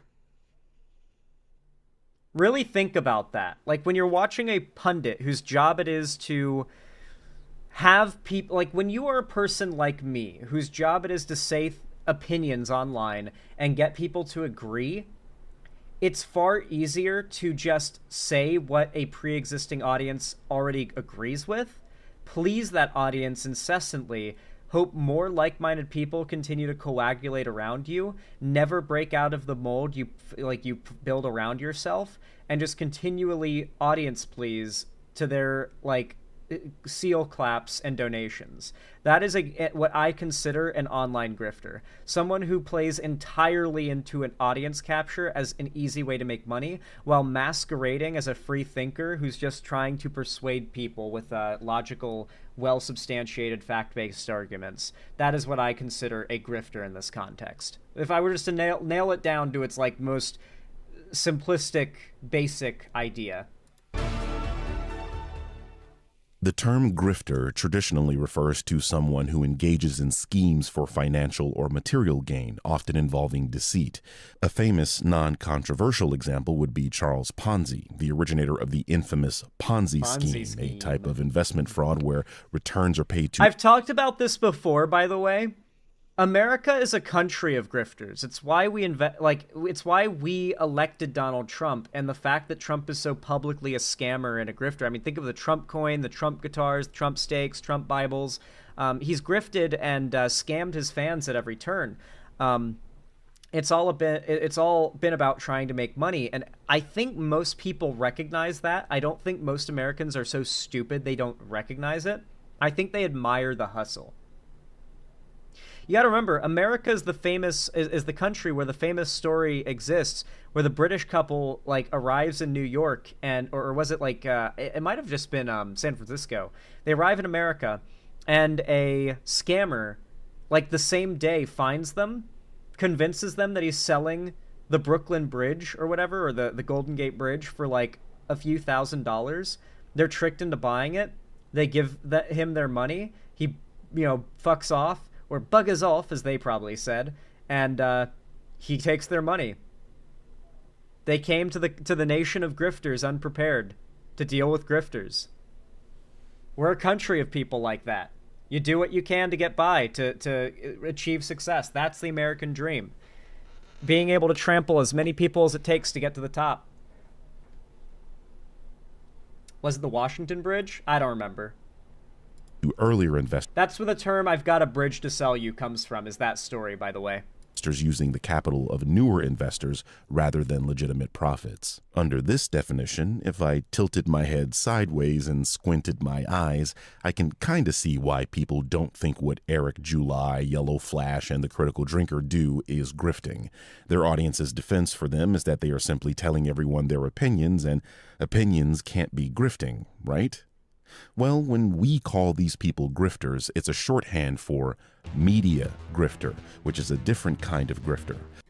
So I want to say clearly, I don't consider... I have always very clearly distinguished in my rhetoric between these media figures, these pundits, these demagogues, these grifters that make a living building an audience and shilling particular politics to that audience.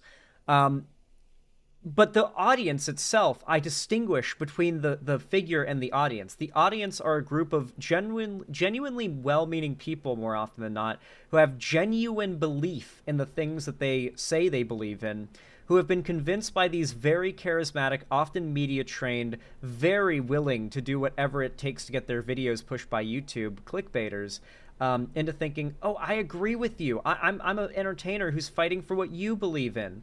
And so when someone on the left calls them a grifter, it's easy as an audience viewer to write them off as a triggered lefty. It's very, very easy to do so, because the obvious explanation would be, this isn't a genuine complaint or a genuine call-out. This is just someone who politically disagrees and is so mad and can't make a real argument, so they're calling them a grifter. But to be very clear, we're here to politically disagree with these people under the pretense that we're making the argument and trying to prove the point that they are grifters. They're not just weirdo right-wingers that have bad politics. They're also dishonest scammers. A media grifter engages in the dissemination of false or misleading information, not necessarily out of genuine belief, but as a calculated move to attract attention, provoke outrage, and maintain relevance in the media landscape. These people have a profit motive. The key element of any grift is financial or personal gain. By selling outrage, these individuals tap into emotional responses to drive engagement, which translates into...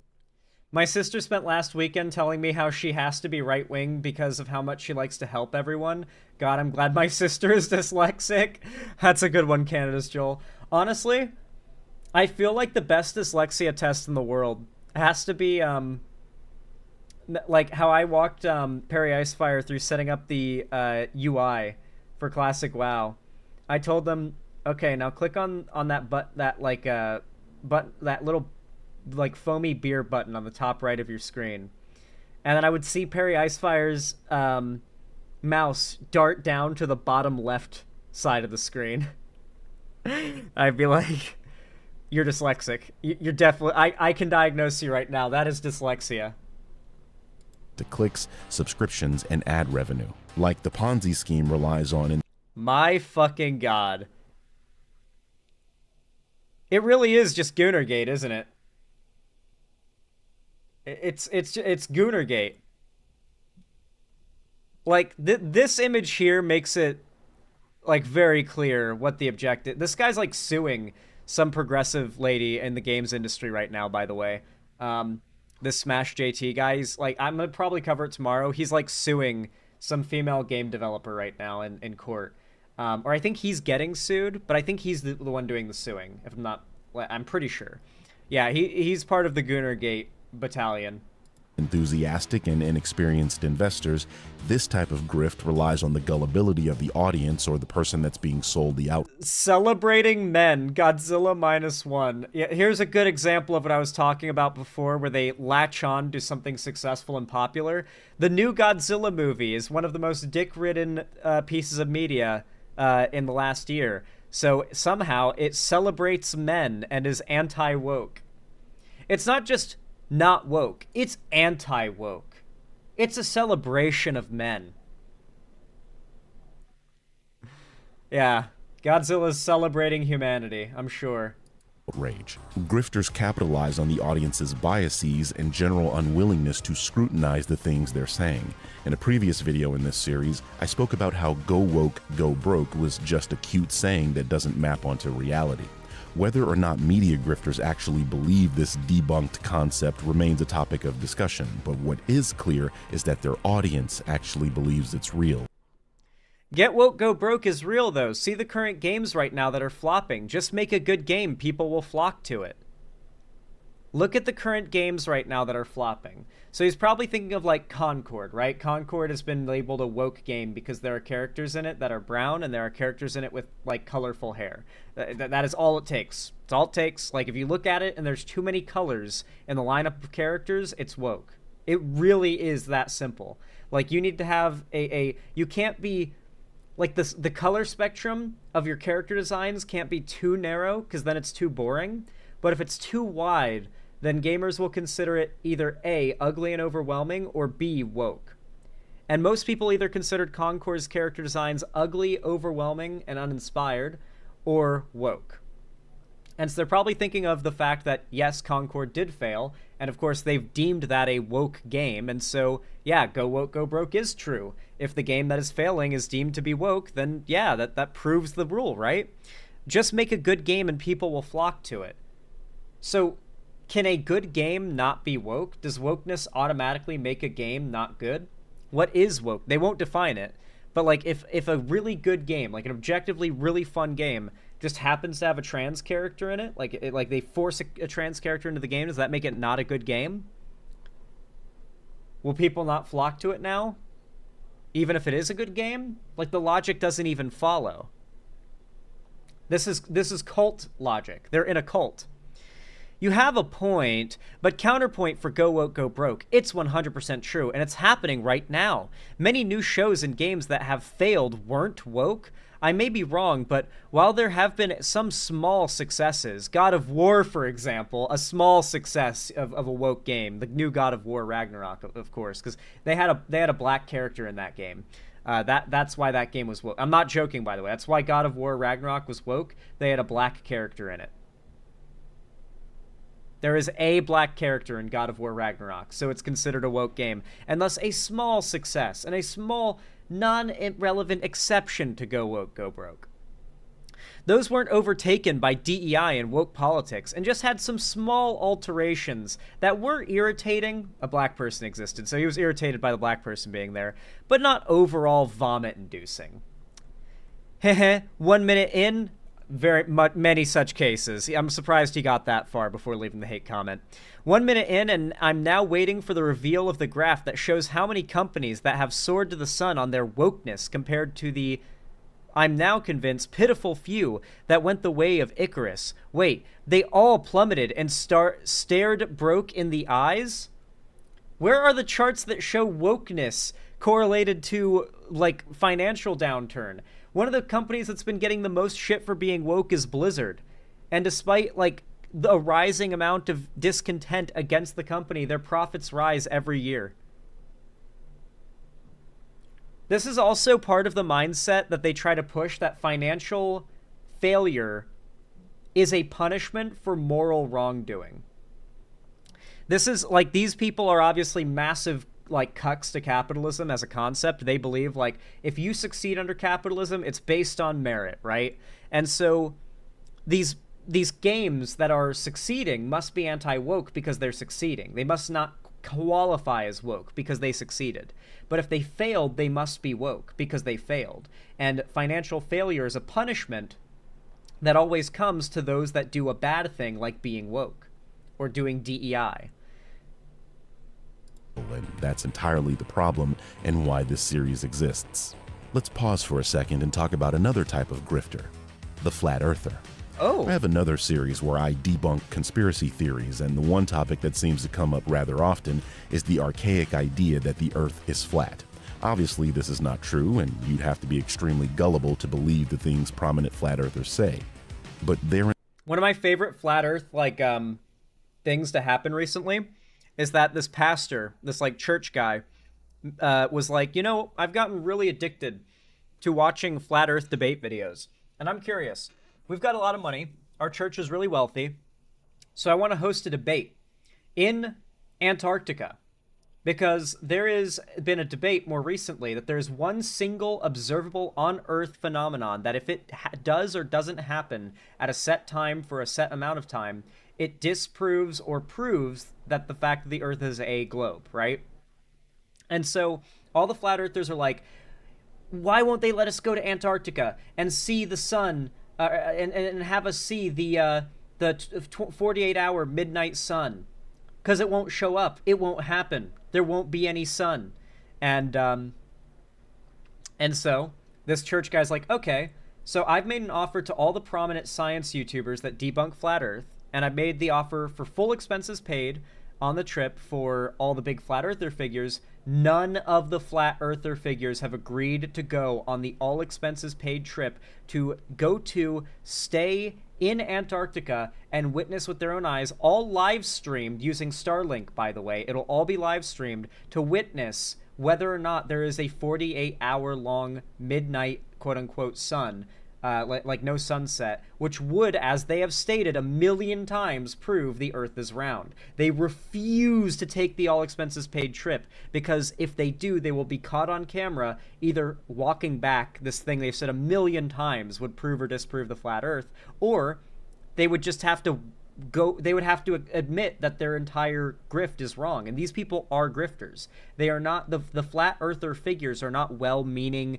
gullible idiots. They're grifters who are convincing well-meaning, gullible idiots. And so they refuse to do what an honest, well-meaning, gullible idiot would do, which is confidently accept this all expenses paid trip and eagerly wait to see as all these globe earthers have their minds blown at the fact that the Earth is actually flat.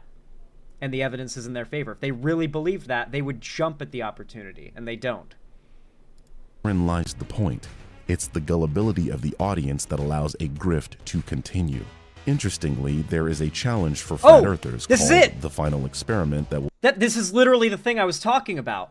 This is literally that thing. Okay, cool. He's explaining it for me. That's awesome. A grift to continue.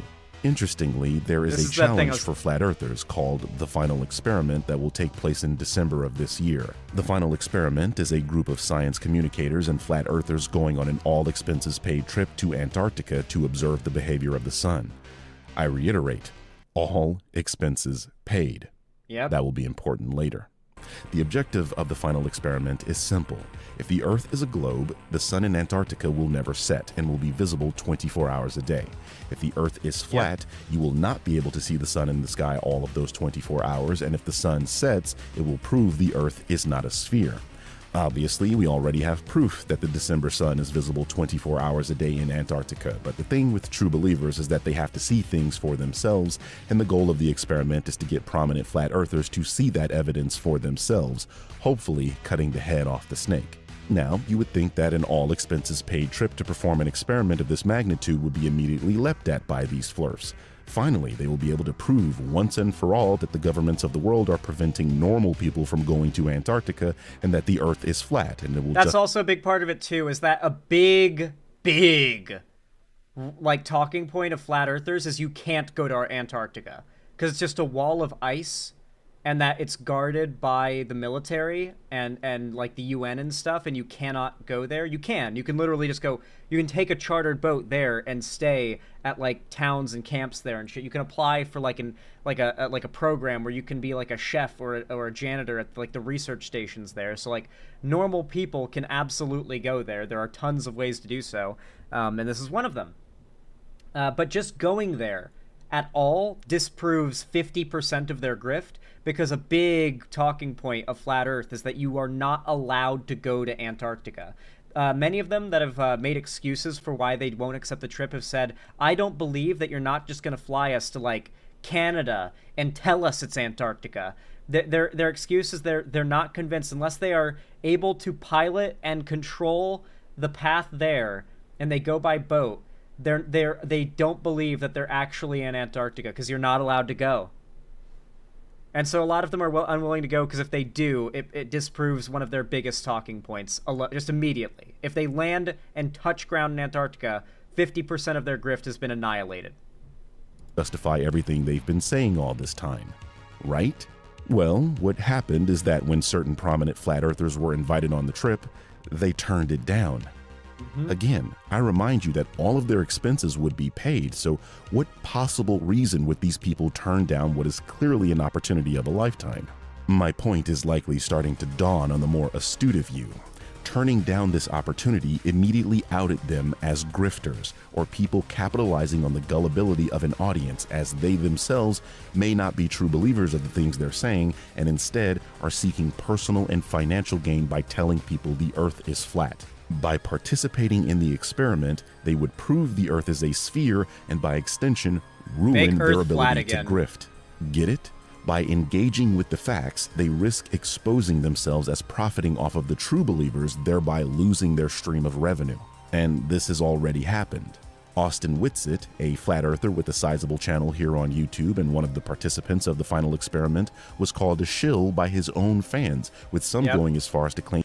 Yeah, so Adam Whitsitt is the only flat earther that has been willing to take the trip, and granted, he's a small figure. I honestly think that his goal is to, you know, get owned, for Flat Earth to get disproven, and he's going to see it happen. He's going to admit he was wrong, and then he's going to become a big, prominent ex-Flat Earther, anti-Flat Earth YouTuber. That's probably his path. He's only got 44,000 subs. He's not a big figure in the Flat Earth sphere. He could easily go viral from this as the ex-Flat Earth guy. And one of the participants of the final experiment. That's my assume. Like, none of these Flat Earth people are genuine. They're all grifters, the Flat Earth figures. So's this guy, but he's got a path to a anti-Flat Earth grift, I guess, that he has been opened up to. So he's the only one that has agreed to go on this trip. Was called a shill by his own fans, with some going as far as to claim he'd been paid off by the organizer of the trip. It got so bad that Austin had to address the claims outright, where he admits the sun doesn't set and tries to prove they are in fact in Antarctica, while his former fans harass and chide him for being a part of the nebulous they. You know, I'm sitting right here telling you that it's real.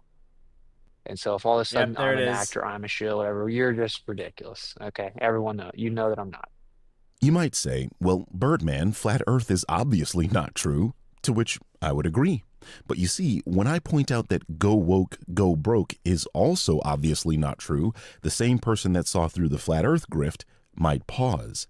This is likely due to being inundated with this idea from prominent content creators over and over, and in their mind is a truism due to the illusory truth effect taking over. So, as I said, this series exists to scrutinize the things these grifters say, to show you the things they say are not true, and to show the manipulative tactics these people employ in their attempt at maintaining relevance in this space. What an amazing video from the Birdman. Here's where I'm going to cut it, because I don't want us to watch the whole video. I want you guys to go seek it out and watch it yourselves and, you know, give the Birdman your your views. But what a great video. I wonder if he's watched some of my stuff.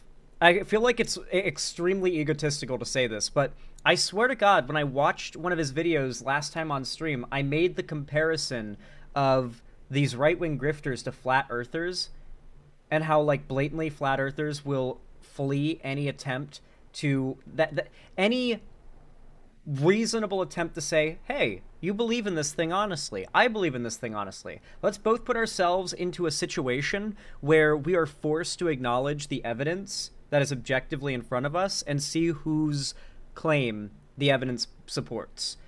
A grifter runs from that opportunity. Someone who's genuinely false, or genuinely, like, genuine but in the wrong, would run to take that opportunity and naively and foolishly and confidently declare that they're going to be proven right.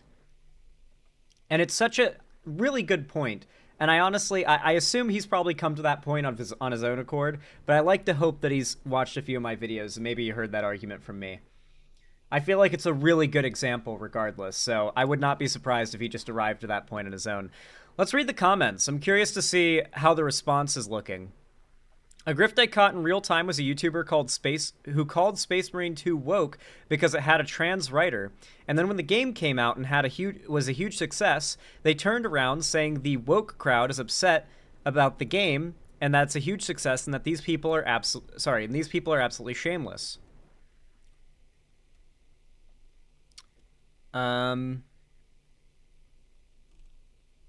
Jeremy from Geeks and Gamers exposing how he, Nerdrotic, and others all, quote, take one thing and make a narrative out of it, unquote, should never be forgotten. Also, that time the Quartering referred to himself as a premium grifter should be remembered. Yeah, they've called themselves, openly referred to themselves as grifters in the past. Once they figured out that's not a thing to be proud of and it's not a good look, they started not saying that and getting really defensive when called it. And they even use grifter. The Quartering uses grifter as his go-to insult. It's actually insane. I'm not even a flat earther, but if someone offered me an all-expenses paid trip to enjoy 24 hours of sunlight in Antarctica, I'd hop on it. Yes, please. We live in a world where people who spit foolery get offers like that. Let me start making up some ish real quick to get real quick during prime gullibility. Lol. God, I couldn't read there. As indifferent as I am to Naughty Dog's new game, I'm confused on the woke controversy because bald women have been a thing in Hollywood for years. Well, now it's a political statement. Gotta keep that. Back then, it wasn't considered. There was no culture war back then. Nowadays, there's a culture war. And so you can't have something like that in your game without it being seen as an attack on, like, what is traditional and normal, quote unquote. Yeah, Mario and Barbie are good examples of things where they walked it back entirely. Yeah. God, what a great video. Good shit, Birdman. Love to see it. Dropping a like on that video myself. In fact, if you enjoyed this video, if you found it enjoyable, educational, or entertaining, then please consider leaving a like on it as well. Every single thumbs up and comment on my videos or streams goes a long way to boost my stuff in the algorithm, so I really do appreciate it, as always. Thank you, thank you. Subscribe and ring the bell icon if you haven't already, so that YouTube turns on all notifications and tells you when I go live or, upload anything new. If you want to see more from me on other platforms, follow my social medias, linked down below in the description, including, of course, my Twitter, my TikTok, my fan Discord, my Blue Sky, all that good stuff. Follow me on everything, except for Twitter, really, because I don't really post there anymore. And of course, if you haven't already and you feel like it, you can afford it, and you want to help me keep the lights on, the roof above my head here at the Xander Hall studio, then please consider donating, subscribing, or gifting a sub on my website, xanderhall.com/live, or supporting me financially through YouTube, Twitch, Streamlabs, Stream Elements, Patreon, or buying merch through the Streamlabs link down below in the description. With all that said, though, I really do appreciate you guys watching as always, and I hope you have a good one. Boom. How you guys doing?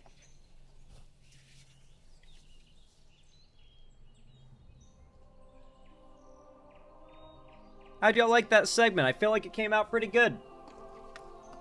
Good segment? Nice.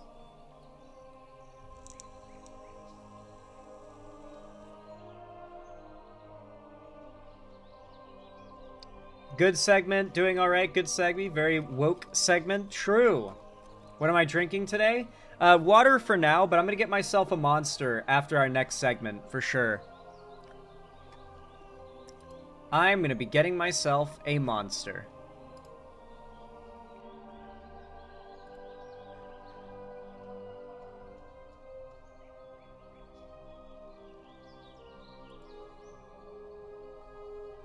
Alright.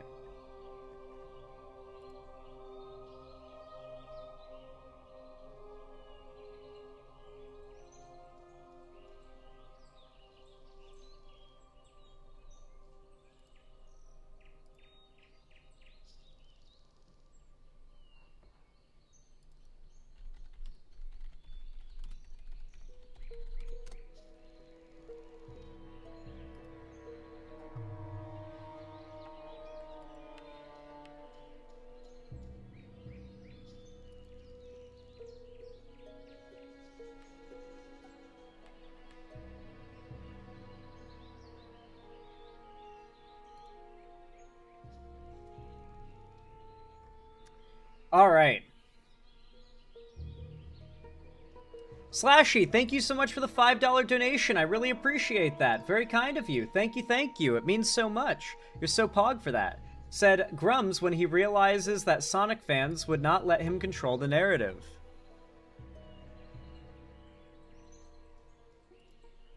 Keith lies and distorts. Nobody said Sonic was going to fail. Everyone said that censorship was not needed. They always lie and try to score points by distorting what you said.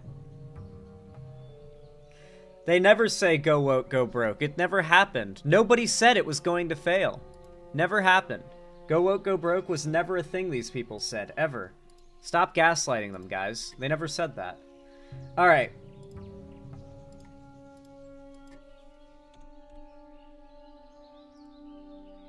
Who the heck is Grums? I need an explanation. He's just some, like, retard who, like, complains about games not having enough, like, pussy or titties in them. And then he also, I think, might be just straight up lying and claiming he was, he worked on classic WoW back in the day, like Vanilla WoW at Blizzard.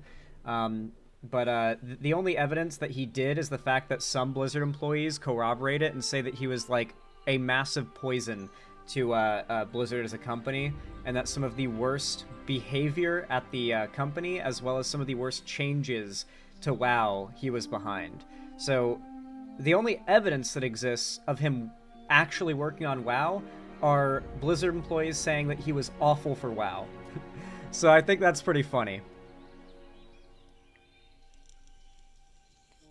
Did he say people working at Blizzard? No evidence of that, but everyone who's ever worked with him in the gaming industry hates him and says that he's awful.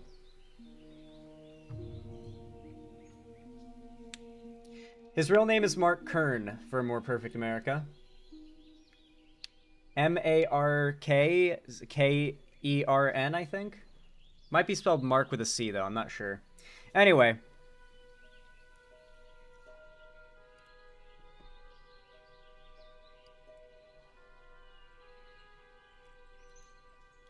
Y'all know what to do when I say action, right? 3, 2, 1, action. Political correctness is dead. I think that's the realization a lot of people are coming out of the election results with. The fact that Donald Trump was able to not just win, but win with the popular vote as well. Especially after ramping up his rhetoric towards so many marginalized groups so fervently, really demonstrates to people that you can be racist or bigoted to the face of a demographic and enough of them will still vote for you and support you that they'll elect you president. I think a lot of people are making this realization. You know, after that, like, thing he said about Puerto Ricans, and then Puerto Ricans still, like, overwhelmingly supporting Trump. Well, he didn't say it, but the guy he brought on for his show said it. The fact that he's always been so racist towards Latinos, and Latinos vote for him at a ridiculously high rate. It's clear that, like, political correctness, this idea that, like, we need to be super careful about our speech and not offend anyone from certain groups, because, you know, it's unseemly, it's not, like, a thing that you should do, it's socially faux pas. That idea has broken apart to a large extent. We thought these were social faux pas, but it seems that, in reality, America is quite racist. The groups that are receiving the racism are quite racist, it turns out. And the parts of America that aren't entirely racist are, at the very least, at this point, they don't care about it. They certainly don't have any desire to call out or fight against racism.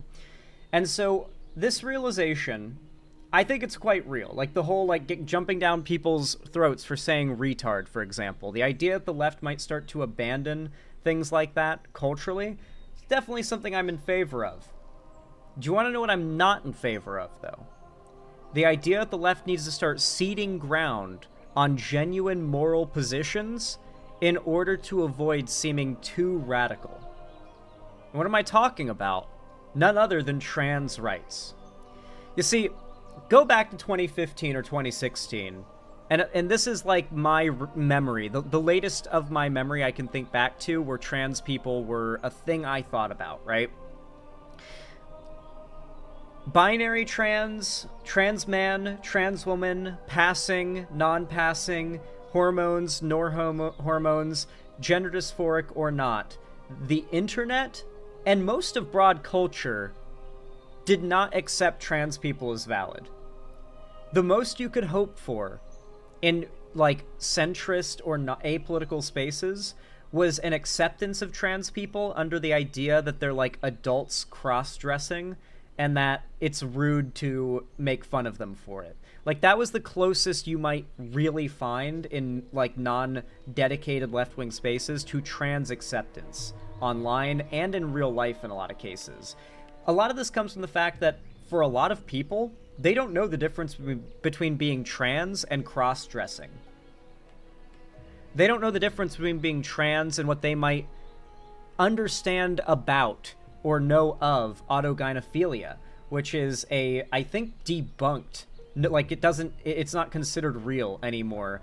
Old diagnosis that claim that, like, people who were trans were just sexually into the idea of having the opposite sex's, genitalia, right?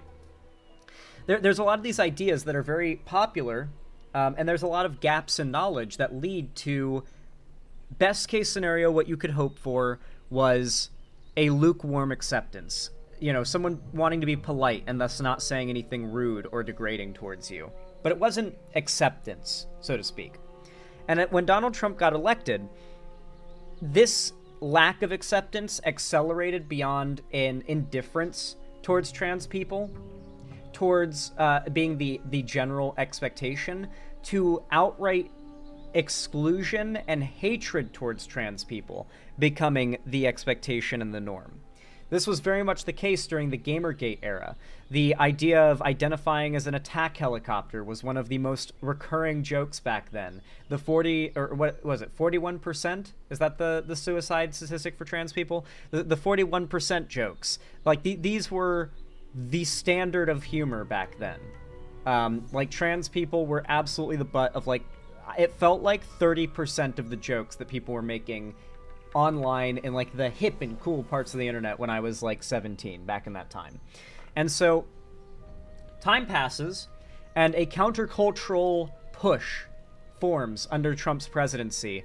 And I noticed in real time, as we went from the average take on trans people being, I identify as an attack helicopter, to swaths of cisgender people, including myself, I was part of this swath, getting educated primarily through a wave of progressive content online that actually made a good point of arguing against the common misconceptions and educating the viewer enough to pique the interest enough to do like research on your own and figure out the truth that trans people they're not groomers, they're not deranged, they're not cross-dressers, they're not autogynephiliacs. It's a very deep and complicated issue, but trans people are valid. There's some medical research behind it. There's sociological arguments and support for it.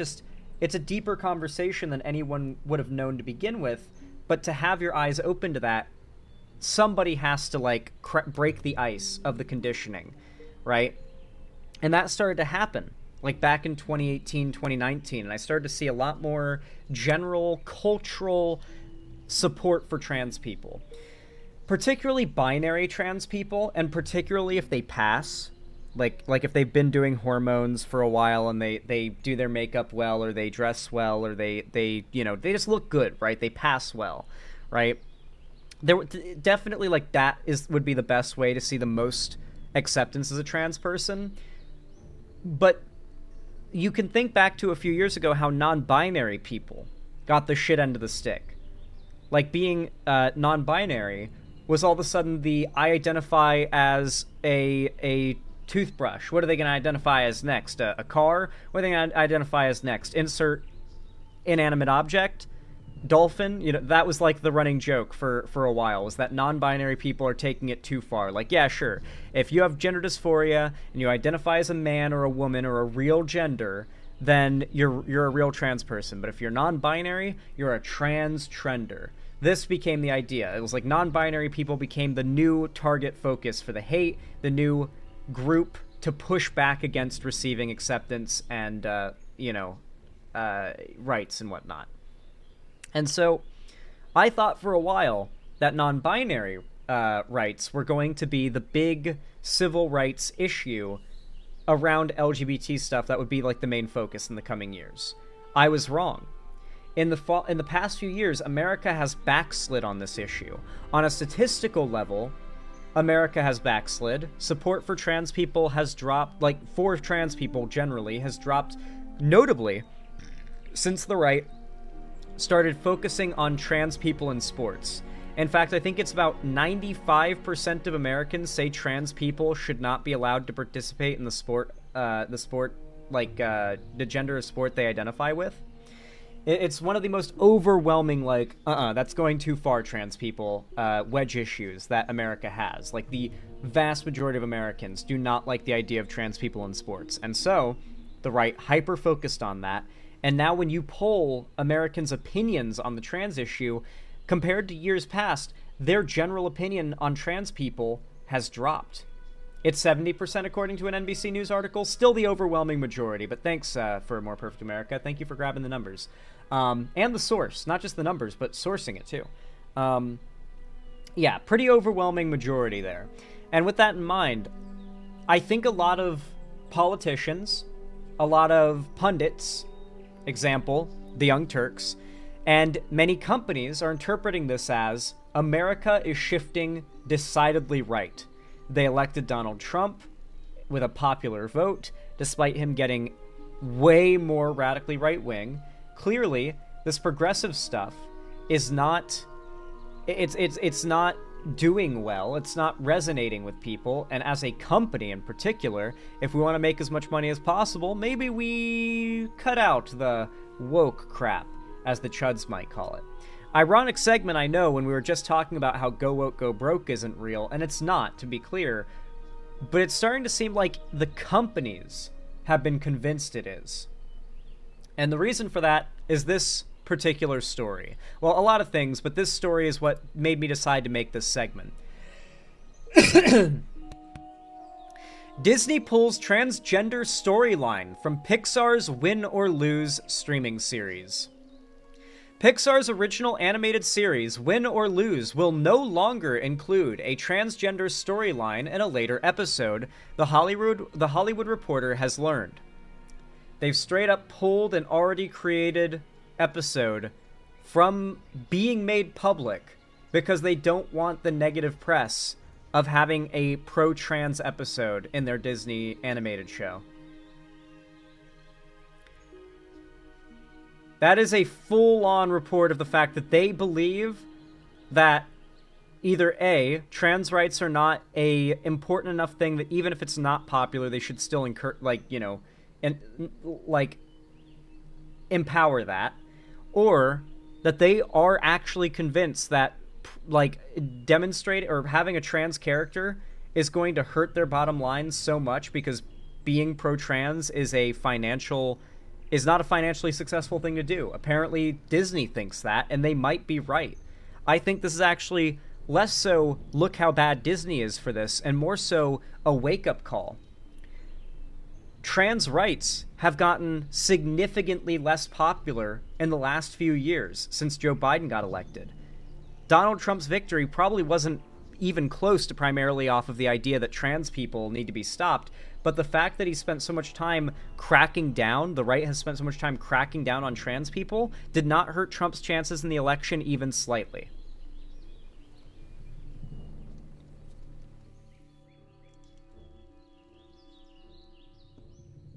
Yeah.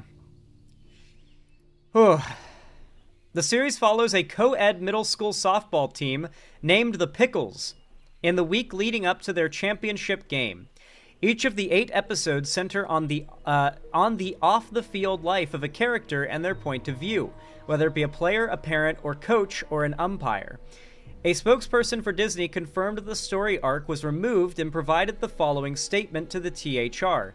When it comes to animated content for a younger audience, we recognize that many parents would prefer to discuss certain subjects with their children on their own terms and timeline. There it is, guys.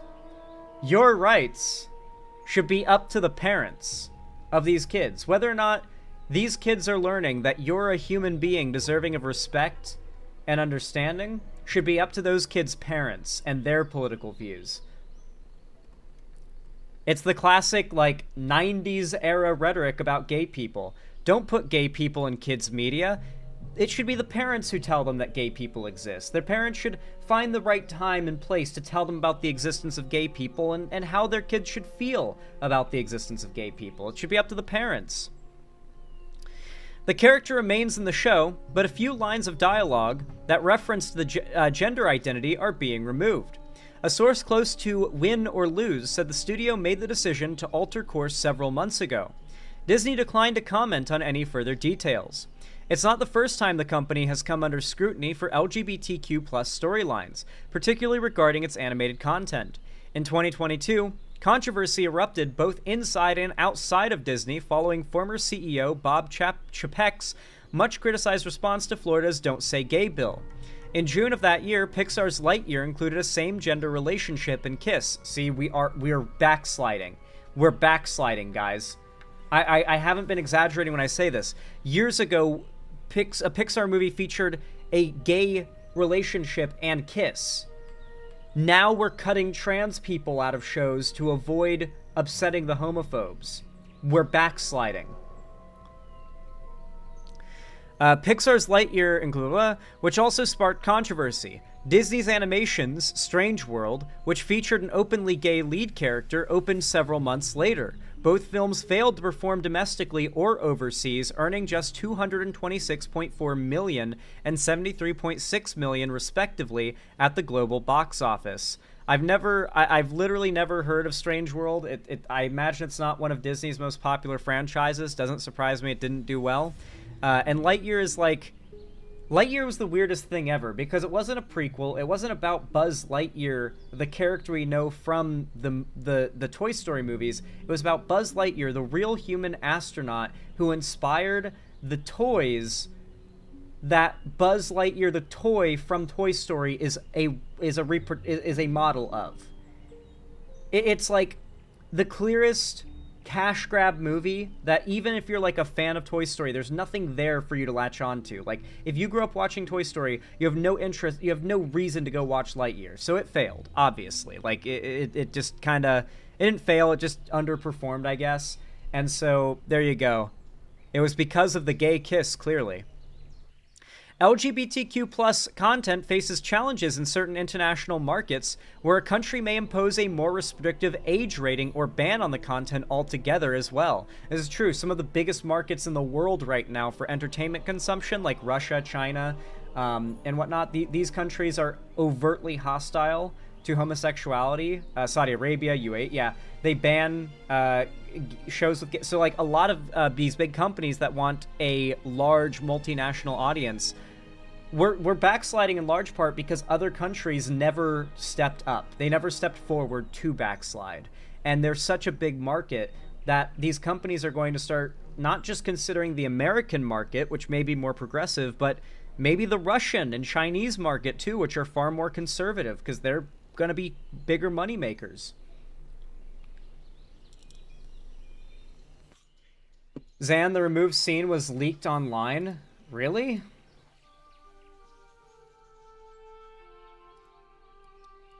This is apparently the leaked scene that was removed. This is apparently what Disney decided was too extreme and too pro-LGBT for them to risk. Here, let me stop the music. We don't need Elwyn Forrest right now. Alright.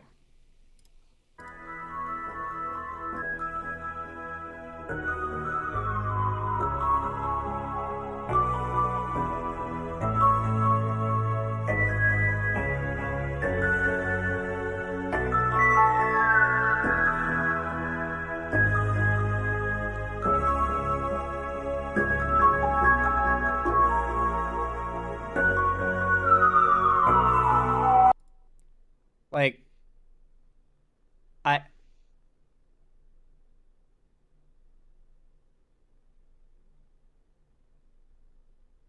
yeah. This is what Disney had to cut because they consider it too controversial, and they don't want to lose out on foreign markets and the conservative demographic in America. It's a show, not a movie. It's a new Pixar animated show that's in the works. Apparently, some animators were kind of pissed about that getting cut, considering it leaked. It's a pretty big deal for a Pixar project to have to leak before it comes out. Jesus. Yeah, guys. When I tell you that we're backsliding, like America is politically backsliding, I'm not joking. Or I shouldn't say we're backsliding, we backslid. I don't know if the backslide is continuing or if it will continue. I in fact think we're going to see America get more progressive than ever in the next 4 years. But it definitely feels like America has become more conservative than it's been in a long time in the last year or so. And I cannot believe how right I was about how Americans will vote for Hitler himself if he promises lower gas prices. I said it a million times before the election. Americans would elect the reanimated corpse of literally Hitler if he said, "And I will lower the gas prices to $2.99 a gallon." And they'll be like, "Really? $2.99 a gallon? Oh my god!" And they would vote for Hitler's reanimated corpse. They would vote for Hitler the Lich.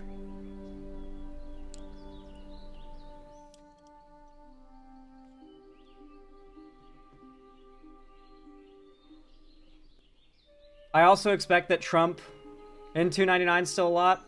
It wouldn't even be like that big of an overpromise. So it would be, Hitler would probably raise gas prices to like $8 a gallon when you think about it. Because think about how Germany handled their oil during World War II. Like, Germany had massive oil shortages during World War II, and they ran out of gas.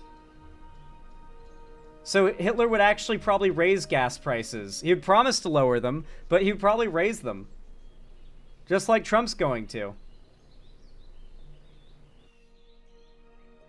They liquefied coal. You gotta do what you gotta do. They didn't have any fucking oil. Anyway, guys, with all that said, if you enjoyed this segment, please consider leaving a like or a comment or both. It really does help the channel a lot, whether you're watching live or after the fact. It really, really does. And of course, if you want to see more from me, make sure to subscribe and ring the bell icon if you haven't already. And follow my social medias, linked down below in the description of this video or stream.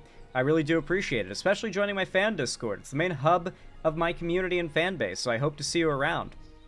Finally, though, if you've got the money for it and you feel like it, consider supporting me financially by donating, subscribing, or gifting a sub on my website, xanderhall.com/live, or supporting me through YouTube, Twitch, Streamlabs, Stream Elements, Patreon, or buying merch through the Streamlabs link down below. Regardless, though, of how you support me, even if you're a lurker, thank you so much for watching, and as always, have a good one. Are we allowed to doomer yet? Nope. No doomering in my stream. Not allowed. I will not let you create porn for chuds to jack off to. Nothing gets conservatives' dicks harder than seeing lefties doomering. I hope you know that you are giving every conservative watching the biggest, orgasm they've ever had in their life every time you go, I'm so hopeless, I just want to give up, I'm giving up on politics. You're making them come so hard.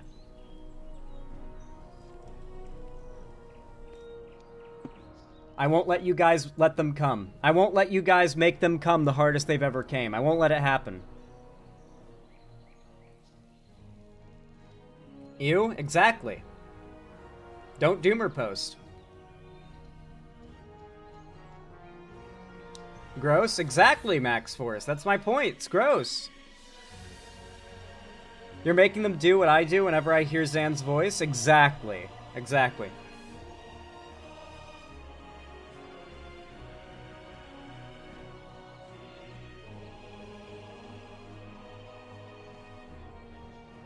I just hope the pendulum swings back to progressivism soon enough to save most people's lives, and that it's a swing to America's next progressive era rather than just a small swing. We'll find out. I think it might be one of the biggest left-wing swings America's ever seen. Donald Trump's going to be unleashed in the next 4 years. We're going to suffer the consequences of an unrestrained 4 years of Trump in total control of the government. Trust me, the American people are going to find out just how bad it can get.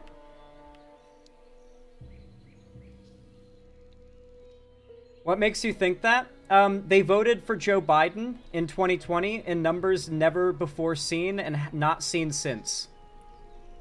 You realize that, the amount of votes Joe Biden got in 2020 mogs the amount that Trump won on this year, the total amount of votes. It over 10 million more votes, I think, came out for Biden than came out for Trump, who won this election. Biden had massively record-breaking turnout. That is how much people were fed up after 4 years of Trump. People have short memories, though, but there's not going to be a memory aspect to it. Trump will be president when the next election happens, if the next election happens. He'll be president for 2 years when the next midterm happens. The fact that the Americans have a bad memory won't change anything when he's currently fucking shit up, and he is the sitting president fucking shit up. I genuinely fully hope Trump crashes the economy just so people who voted for Trump feel how dumb they are. Remember, a lot of Trump supporters are middle class to upper end of income. People who are lower income tend to vote Democrat, particularly in cities. The more rural, the more likely they are to vote Republican, just in general. But if they live in a city and they're low income, which is where most people who are low income live, then they're more likely to vote Democrat than Republican. If you're middle class or you make more money than what you would be considered middle class, you're more likely to vote Republican.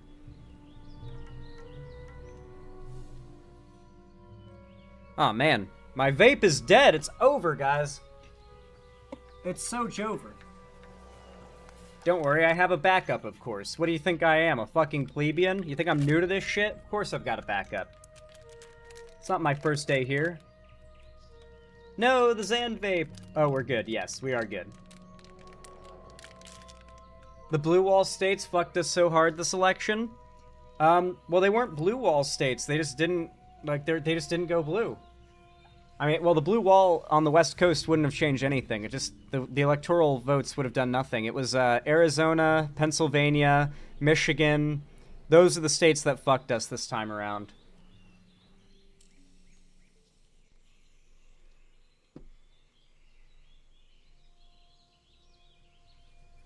Illinois held strong. It did. Illinois did pretty well. Anyway, guys, I will be right back. I'm going to take a quick bathroom break. I've been live for 2.5 hours. Haven't used the restroom. Not fantastic. Not great. So I will be right back. Going to use the restroom. Going to grab myself a Monster Energy to wake myself up. And we're going to continue on with the rest of the topics I have prepared for you guys. And oh boy, are they juicy, so I hope you guys are excited. You should be. Anyway, don't go anywhere. Stay tuned.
Okay, my little Pog champions, I've returned.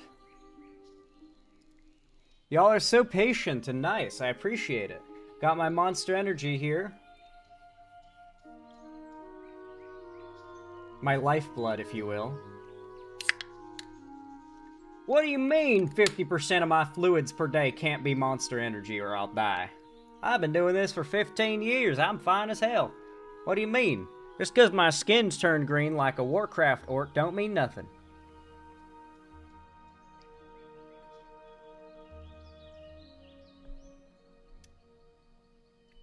How's coffee?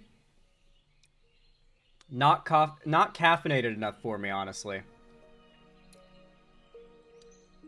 I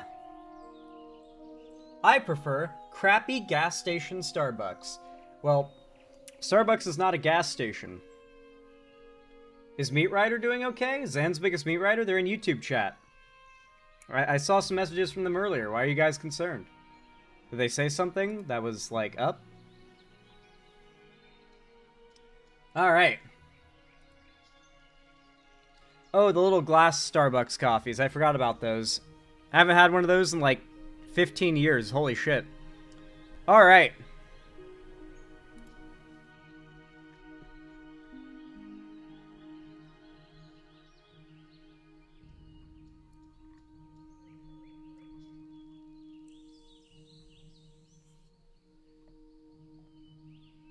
Oh, did you guys see XQC's reaction to Astrobot winning the Game Awards? When I tell you that, like, gamers are brain-dead chuds who have no critical thinking, This is what I mean.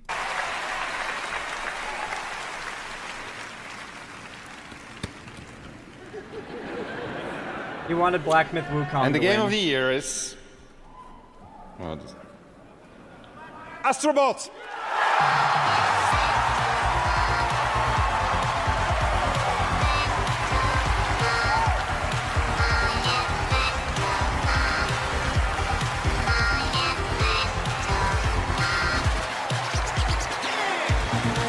Didn't see half the chat is saying yes, half the chat is spamming what the fuck.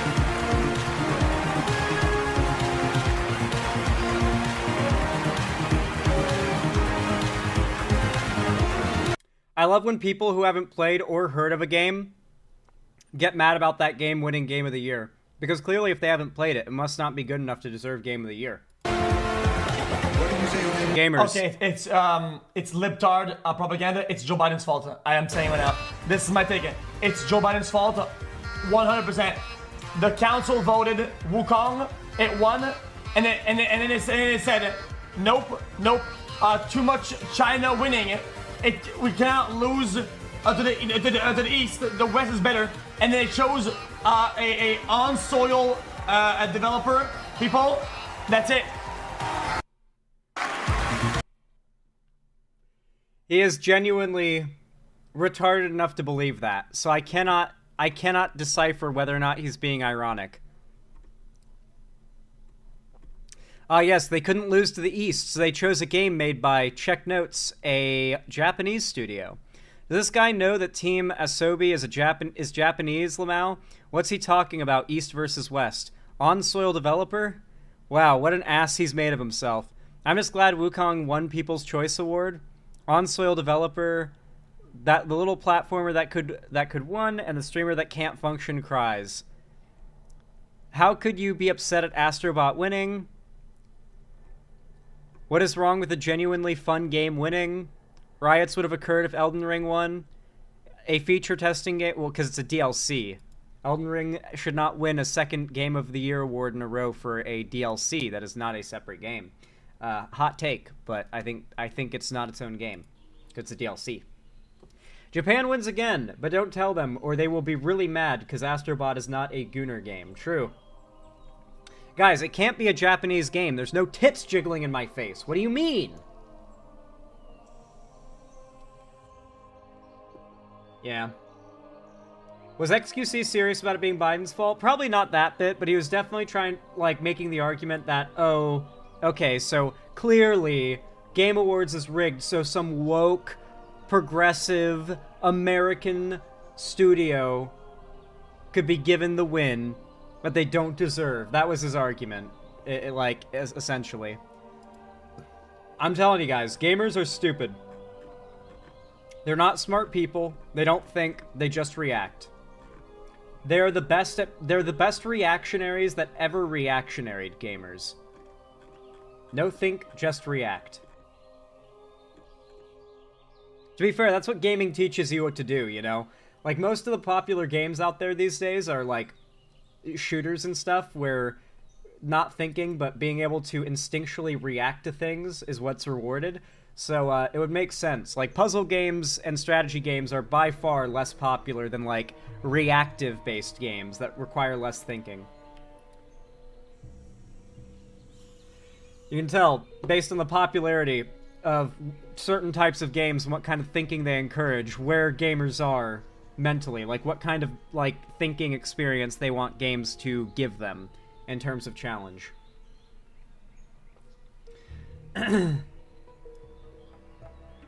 Anyway.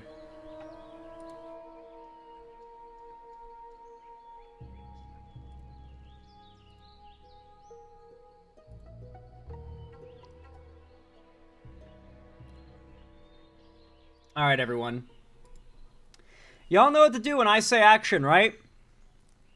3, 2, 1, action. So a couple days ago, America did as America does, and some psycho took a gun, they went to a school, and they shot up the school. It was a girl who apparently goes by the name of Sam. She was 15 years old, went to school with a 9mm handgun, and proceeded to shoot a student and a teacher, and then shot herself fatally. There were 3 total casualties, not deaths, but casualties. I believe one of the people shot died, and the other is in critical condition. I'm not 100% sure on that. It might have just been her that died. But regardless, this has been a big story. And as you can imagine, the fact that, as the news is reporting, this would be a female school shooter, pretty rare occurrence. There are a lot of school shootings, and every time it's like a white dude who's generally kind of gangly and nerdy with like an incel past and right-leaning politics in their like online history. Vast majority of the time that's the case. It's not common for a 15-year-old girl to grab a gun and shoot like anything up. Certainly not a school. So, as you can imagine, this story on its own, just for the uniqueness of it, took off more than most of these stories would. And Chuds naturally started accusing this shooter of being trans. Because it couldn't possibly be a female shooter, it must be a trans man shooter. That's what the allegation has been, that this shooter was a trans man, like the Tennessee shooter from a year or so ago. That first and only trans shooter that the right has used as ammo against trans rights for about 1.5 years now. Well, the manifesto of this shooter, the alleged manifesto, and between you and me, guys, I'm pretty certain it's real. It seems real. Has leaked. A Twitter poster by the name of Slatsism made a post. And at first it may seem fake, but they include screenshots of the manifesto and a lot of information that would require a lot of effort and creative story writing skill to quickly throw this together as a fake. And people are overwhelmingly taking this as real. So with that in mind, we're going to assume it is. Here's the post from the person who managed to leak the shooter's manifesto. I have made contact with the alleged boyfriend of the Wisconsin shooter. He was very graciously provided me the full manifesto, which I verified by having him screen record himself opening it from a direct link the shooter sent to him via WhatsApp. I told him I would do my best to dispel some of the misinformation and present things as truthfully as I was given them, and I will hold myself to that.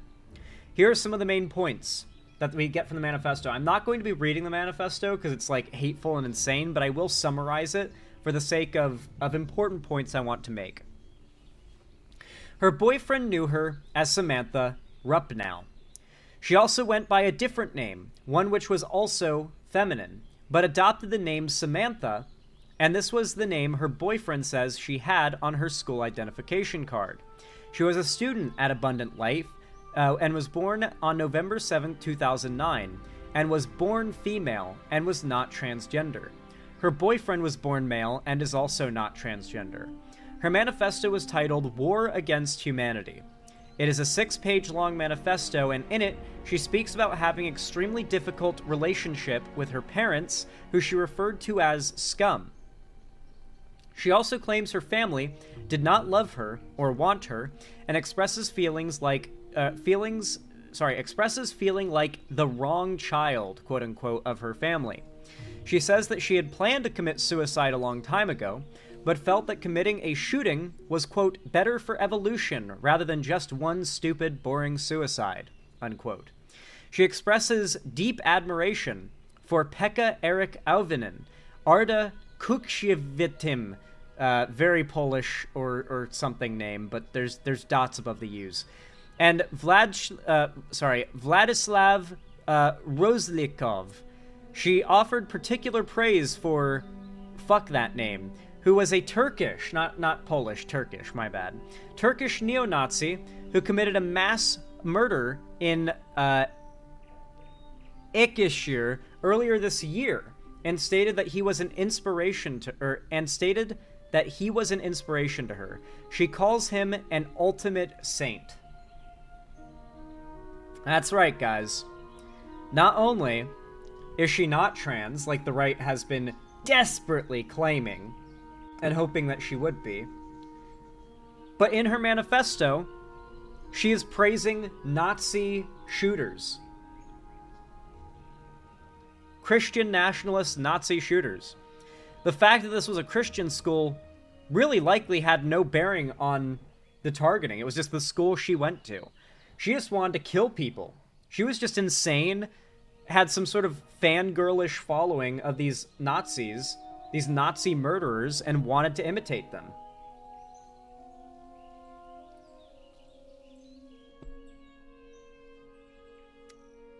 She offered particular praise. Wait, I already read that bit.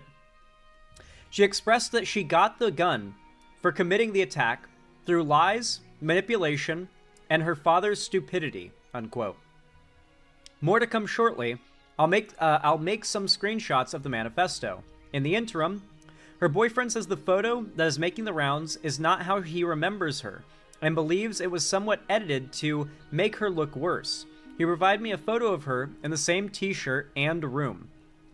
Apparently the photo of her going around, that's a bit of a weird thing to say. It feels like that almost feels like he was like, okay, yeah, I dated her, all right, but listen, in my defense, okay,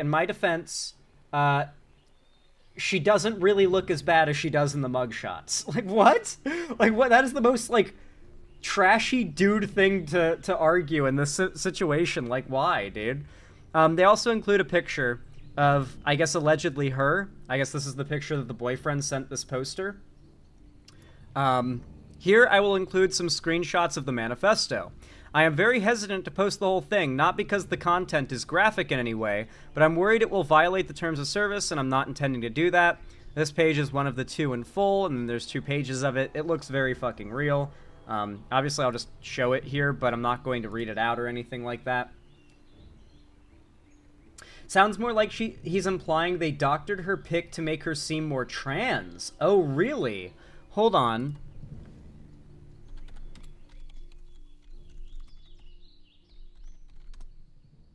Did we ever know what the shooter looked like?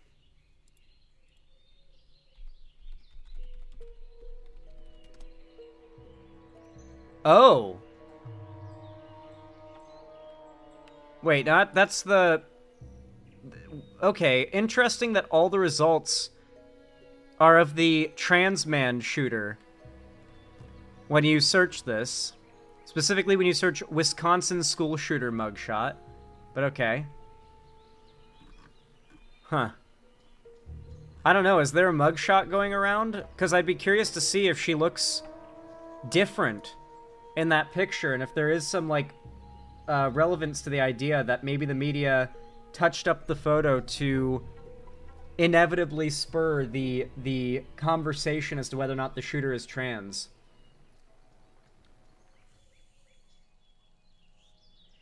That's insane. Like, no kids should be close to guns. That's the thing. A lot of gun owners who have kids think that their kids will never do a dumb thing with their firearms. So they think they're the exception to the rule, that you need to secure and keep safe your firearms from, you know, unsafe hands.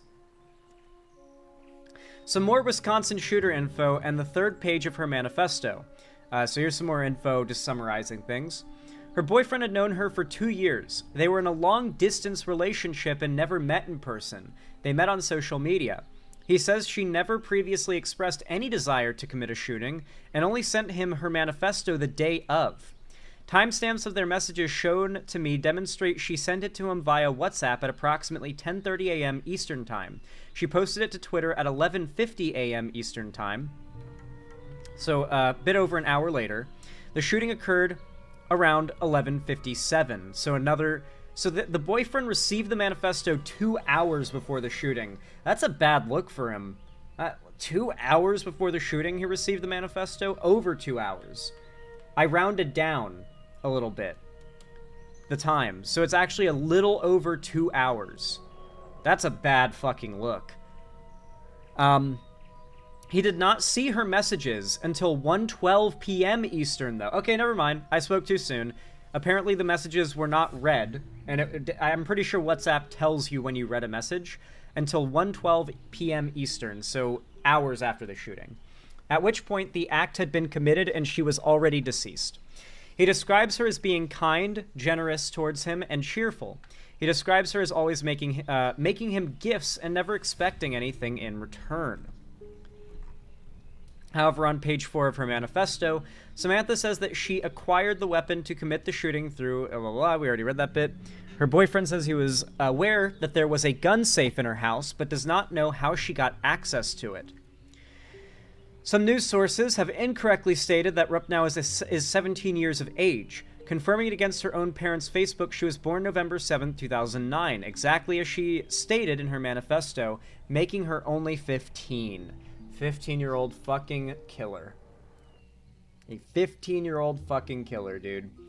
It's just, I feel like that is probably the what I would like to be the main focus of the story is why are there young kids taking to killing in this country? Like, what about this life in this country is making teenagers and young kids take to killing each other? Police have now corrected the record live and confirmed the shooter was 15.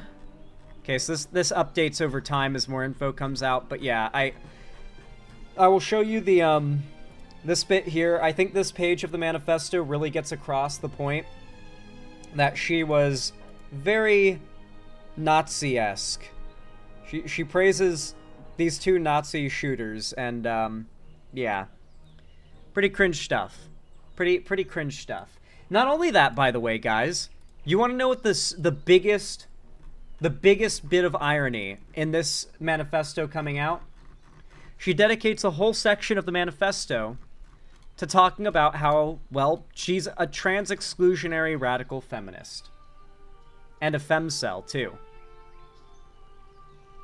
That's right, guys.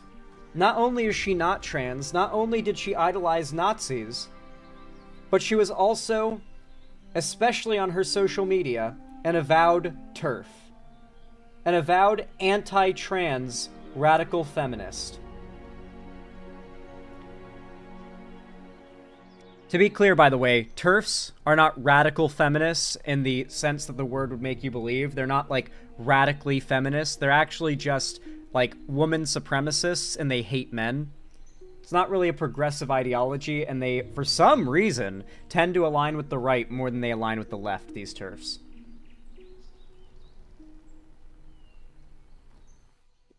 Yeah, J.K. Rowling is a good example of someone who, probably not as radical, but politically aligns with this shooter.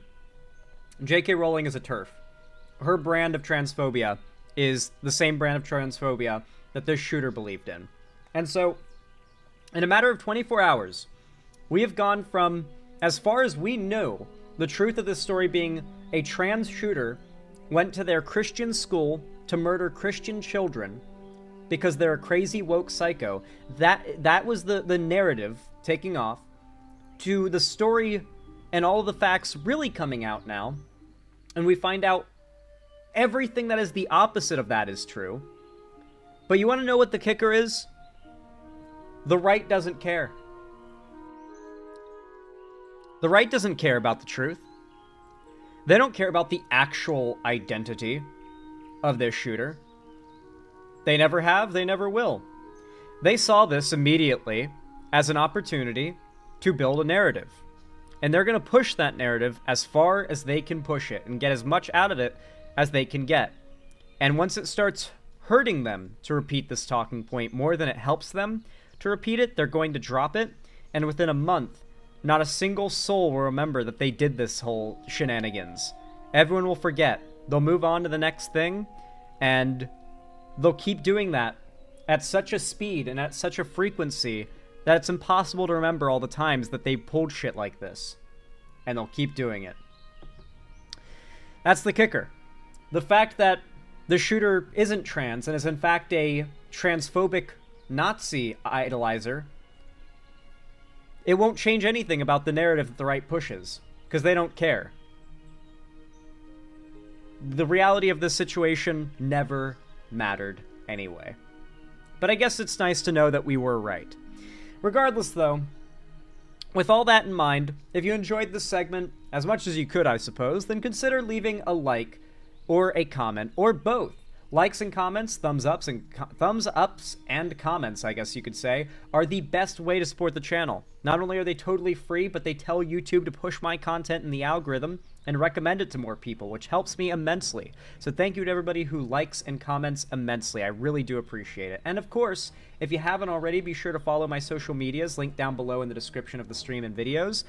Follow me on Blue Sky and join my Discord if you haven't already. It's great. Those two platforms in particular are popping off right now for me. And of course, if you want to see more from me, and you want to support me financially and help me keep the lights on and a roof above my head here at the Xander Hall studio, then please consider donating, subscribing, gifting a sub, or supporting me through YouTube, Twitch, Streamlabs, StreamElements, Patreon, or buying merch through the Streamlabs link down below. Regardless of how you support me though, I really do appreciate it. You guys are so based in Pog and kind. Thank you as always, and have a good one. Hell yeah. How'd that come out, guys? Do you like that segment?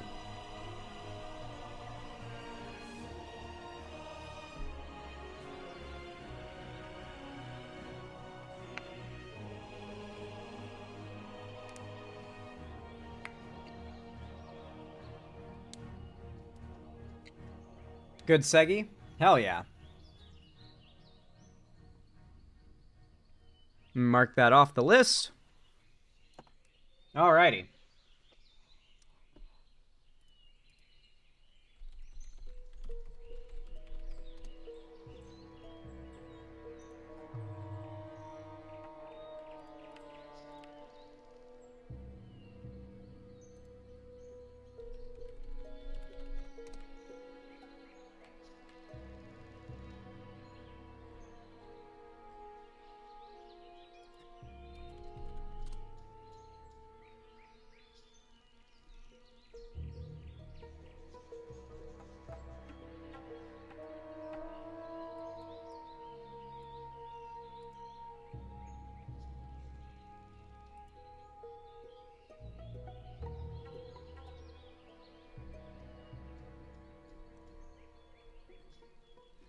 All right. Y'all know what to do when I say action, right? 3, 2, 1, action.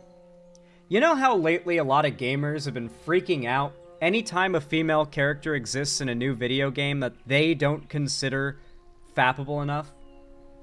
Oftentimes we respond to these people with a simple reply. If you're horny, go jack off. Games do not need to be porn. They can just be good old fun, artistic entertainment. They don't have to be specifically made to get your rocks off. Always tell them, just go watch porn. And they could. They could always just go to Pornhub if they want to get their rocks off. They don't have to go play a video game that has titty physics or whatever in order to get their shit jacked, you know? But apparently, they're not going to be able to anymore, at least if they live in Florida, those horny chuds, because Pornhub says it will be blocking access to its site in Florida starting on January 1st, following a federal lawsuit, or pending a federal lawsuit. You see, about a year ago, Ron DeSantis approved a ban on porn, internet porn, in Florida. Not exactly a ban. In reality, it requires that all pornographic websites require age verification via submission of an ID in order to access it, which means you would have to have an account, you would have to sign up, you would have to show your ID, you would lose your anonymity, you would lose the convenience of just quickly throwing up some, like, big bouncing titties and rubbing one out and going on with your day. Because you gotta verify your fucking ID. You gotta go take a picture. You gotta put a picture of your face and your ID together and send it to the Pornhub team in order for them to verify your age. It's basically effectively banning porn. Like, you might as well just straight up ban internet porn at that point.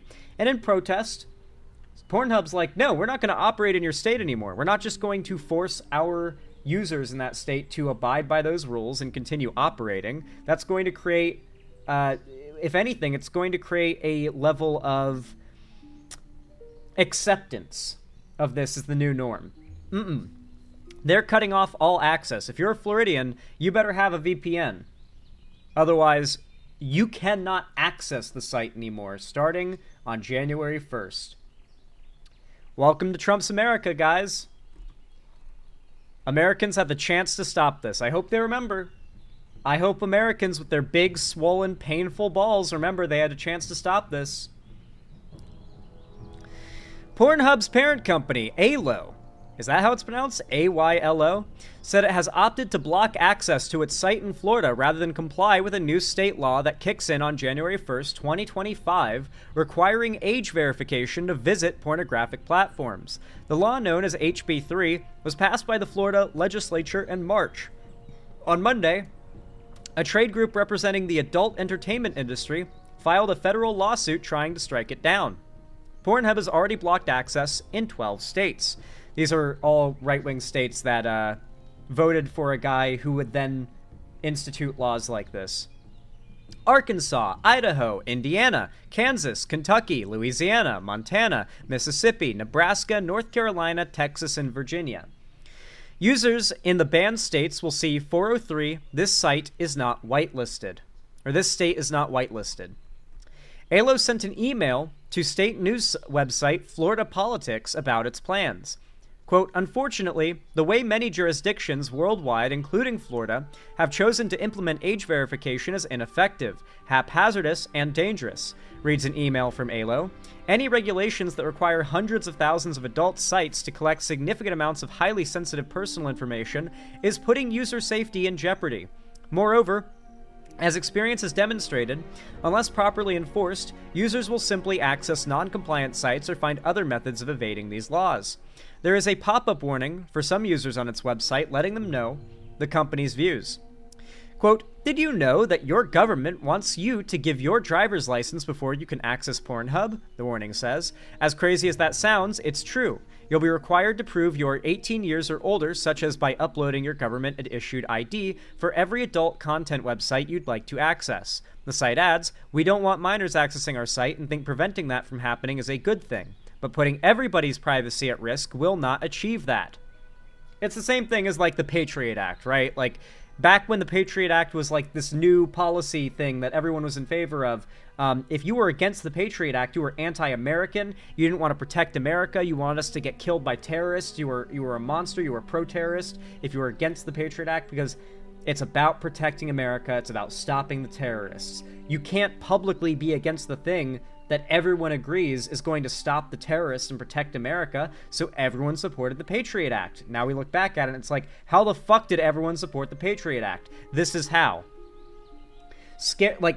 Setting up the scenario in which it's, we're gonna ban porn, and if you disagree with us doing that, it's because you want kids to see porn.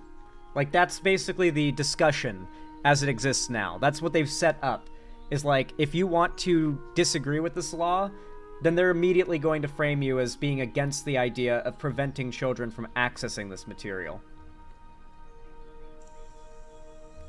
When, of course, the real concern is, obviously, you don't want these porn sites holding on to the identification, address, name, birth date, all these very, valuable bits of info about millions of users across the country. You don't want that leaking. Hell, you don't want the government to be able to pull the database of these websites and find out here is someone's ID. Oh, what kind of porn do they watch? Gay porn? They're gay? Well, I guess we know where one of them gays are living for when we start sending the Gestapo out. You don't want that to happen either. Florida legislation affecting access to Pornhub. According to HB 3, which passed with bipartisan support and was signed by Governor Ron DeSantis on March 25th, sites with adult content must offer anonymous age verification and standard age verification. Quote, you can have a kid in the house safe, seemingly, and then have predators that can get right in there into your own home, DeSantis said at a news conference in Jacksonville. Apparently, a porn video is predator. What? You could be doing everything right, but they know how to get and manipulate these different platforms. Once again, think of the children. DeSantis vetoed the original version earlier in the year, citing legal and parents' rights concerns. Former House Speaker Paul Renner Republican, of course, who worked with DeSantis in the legislation, said during the summer, adults can do whatever they want, I don't care, but 8-year-old boys should not be accessing hardcore pornography at that age. Of course, only 8-year-old it's only boys. Only young boys are seeking out pornography, of course. Yes, very true. Very true. Anonymous age verification is not spelled out in the law, but the law states that a non-governmental independent third party offering the service can't retain personal identifying information and must protect it from unauthorized access. Federal lawsuit filed against Florida's HB 3 bill. The Free Speech Coalition, a trade association for the adult entertainment industry, and others filed a federal lawsuit Monday against the state law. Florida Attorney General Ashley Moody is named in the suit. The lawsuit claims Florida's law violates free speech rights and could put users' personal data at risk. Quote, as recent high-profile data leaks have revealed, no web users are safe, and hackers are often able to exploit the slightest cracks in a website's security, reads the lawsuit. The lawsuit also criticizes the potential expense of such verification services. And that is the end of the article. That is the last of the news. So yeah, literally in less than a month, well under a month, just a couple weeks now, if you're Floridian, your entire state is about to be blocked, not just because you won't be able to, as someone in that state, access porn on the site without putting in your ID, but they're gonna ban that shit. Zan, I see why you left Florida. Yeah, true. I fled from Florida like 5 years ago because I could see into the future and knew they were gonna do this. I'm not gonna lie though, guys. I am quite glad I don't live in Florida anymore. God. Dude, if I was still Floridian, I'd be about a year away from some sore-ass balls, bro.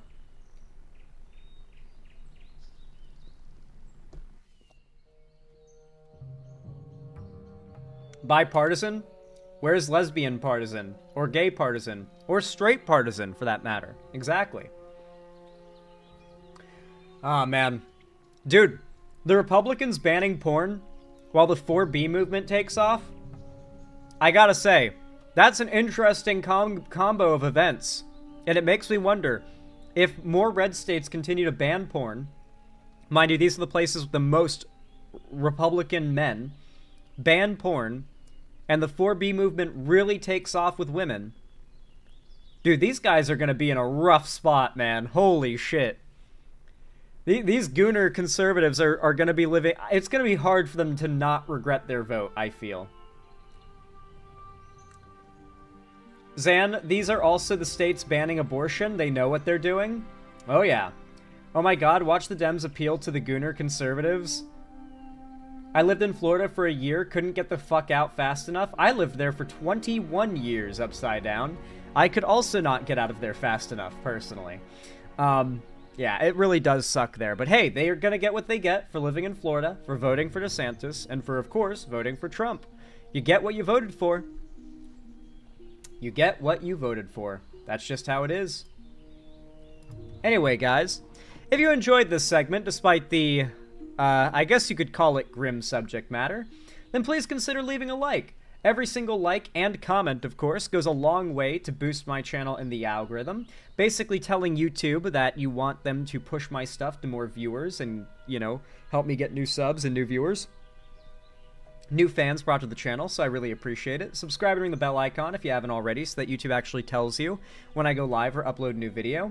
And follow my social medias, linked down below in the description if you haven't already, so that YouTube, well, I guess so that you can see other stuff from me as well.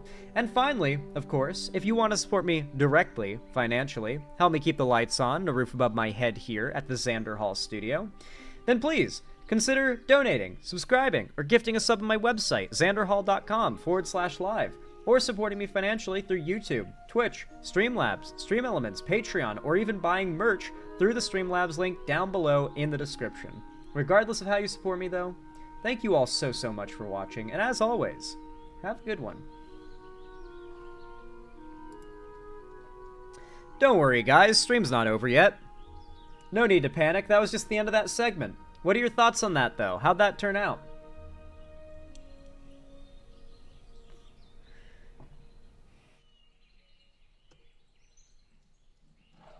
Pirating's gonna go through the roof in January? Probably. Probably. You're probably right.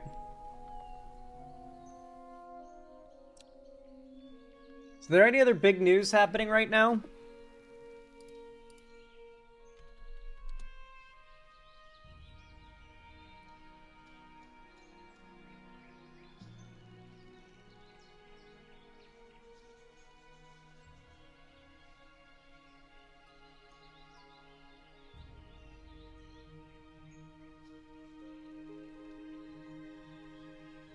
Ooh, interesting.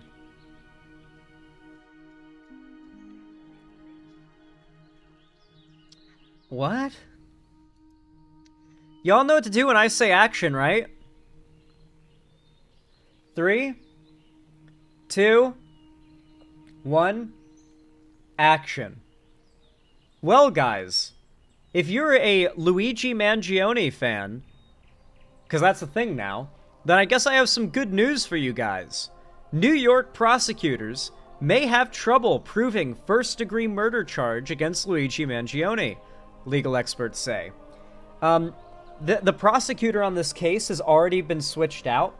I believe we're on the second prosecutor now. The first prosecutor that was going to oversee this case was openly saying that he wanted to give this guy the the maximum possible punishment. They were going to give him a life sentence. Just life in prison was what the previous prosecutor was planning on. Now there is another prosecutor that has replaced that one. They've swapped out. I don't know why, but that just happened. And this prosecutor has suggested 15 to 20 years with the ability to get off on parole for good behavior. And just to serve some of that time on parole for good behavior. That is the idea floated by the current prosecutor. So Luigi's situation went from life in prison to 15 to 25 years, and some of that time can be served outside of prison on probation. That is actually a very, very big turn of events for our boy. I mean, not our boy. We don't support this. We're against this. I do not endorse. I do not. On November 24th. But CNN attached this this video clip. New York DA reveals Mangione's play-by-play seconds before and after the CEO's killing. So apparently they're going to have a hard time proving that this is premeditated first-degree murder. It was. I mean, objectively it was. He planned this. He set it up. He figured out, like, here's how I'm going to get there. Here's how I'm going to kill him. He carved the words into the casings. He had a plan to get out, clearly, and then he got caught. This is very clearly first-degree murder, definitionally speaking. I have no clue how they could have a hard time proving it. I'd be surprised, but let's see. Let's see. What's the deal with this case? Fourth, we allege that the defendant arrived in New York City to murder Brian Thompson. After the defendant arrived in New York City on a bus at Port Authority, he checked into the hostel on the Upper West Side using the name Mark Rosario with a fake New Jersey ID. On the morning of December 4th, the defendant left the hostel, just after 5:30 a.m. and traveled to Midtown. For nearly an hour, we allege the defendant waited in the area near the Hilton Hotel, waiting for Mr. Thompson to appear. From 6:38 a.m. to 6:44 a.m., the defendant stood across from the entrance of the hotel on West 54th Street. When he saw Mr. Thompson, he crossed the street and approached him from behind. We allege he then took out a 9mm 3D printed ghost gun, equipped with a 3D printed suppressor, and shot him once in the... It was a 3D printed Glock. Huh. Who was it that suggested it would be 3D printed? They were right. I was actually right about it being a Glock, but I didn't think it would be 3D printed. I thought it would be like a proper Glock bought from the company, like one made by the company. That's crazy. Damn, it is a ghost gun. Yeah, so this is actually a really good example of why, like, banning guns, especially in America, wouldn't work. Because you can just do this. Like, you can literally, with, like, a machine that is unregulated and you're allowed to own a 3D printer. People use them to, like, make Warhammer minis and stuff. Or make their 3D models out of, like, resin. You can make a gun with a 3D printer. Like, you can do that. And people who want to do bad things, or in this case, most of you would probably say not bad things, but, you know, illegal things, they would not be stopped by it being hard to find a gun. They would just do this. Difficult for poor people? I guess you're not wrong there, but this guy wasn't poor, clearly. He 3D printed that thing. Plus, even if it was hard to make them people would just mass 3D print these guns and sell them, and it would become a whole new black market. Anyway, we're not getting stuck on the gun stun lock thing. In the back and once in the leg. The defendant then fled northeast on 54th Street and took an e-bike uptown before getting into a taxi that took him to West 178th Street and Amsterdam Avenue. On December 9th, the defendant was spotted at a McDonald's in Altoona, Pennsylvania. The local police were notified, he was arrested, and he was found with a 9... Someone said, I forget who it was, but someone said if he had gone to Waffle House instead, we wouldn't be having this conversation right now. I think we can all agree there's not a single Waffle House employee in the country that would have snitched on him. No shot. No shot would a single solitary Waffle House employee in this country call the cops in the sky. Never. Not one. 9mm handgun, a suppressor, 2 ammunition magazines, and the same fake New Jersey ID he used at the hostel. We have seen a shocking and appalling celebration of cold-blooded murder. Dude, why don't we talk about why people are celebrating it? Like, are Americans just delusional about, left, right, center, across the board, bipartisan agreement among Americans? Holy shit. The insurance industry sucks. American healthcare is garbage. I do not like the state of being an American, and the worst, if you get into a car accident, you might just be financially ruined for the rest of your life. If you're middle or lower class, it can be that much that just puts you behind forever, right? Yeah, people just don't like these insurance companies. These are companies whose, to be clear, the point of health insurance companies is that you pay a monthly subscription for something you hope you never have to use, right? You would pay for a plan, right? And the plans get more expensive the better they are. Obviously, the more things they cover, the more that they cover, because most health insurance plans typically require you pay some amount out of pocket. Usually 20% of the cost has to come out of pocket, and they pay off the other 80% as long as it's not so you might need a separate health insurance plan that includes dental, for example, right? And so the more things you want to include that can be covered, you have to pay more year by year. And yes, this means you only have to pay, say, 20% out of pocket for a health cost or some checkup or surgery or anything like that, and it's way cheaper, and a lot of it is paid by your insurance. You still, years and years and years, assuming everything is going fine, you're paying them just in case. And their interest is the interest of these health insurance companies to avoid paying out as much as possible. It is in their interest for as many people to remain healthy and never end up having to use their insurance while still paying for it. And when people do try to make a claim, that's the downside of their business model. It is their prerogative to try and lessen the financial hit they take from having to fulfill a claim as possible. I don't know if there's any cases where claims are denied in objectively illegal ways by these large insurance companies. I'm sure it happens, but I have no evidence personally.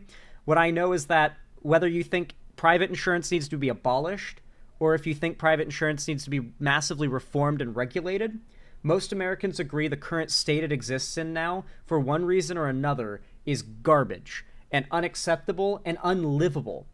And there's a certain point where it's when it's people's health.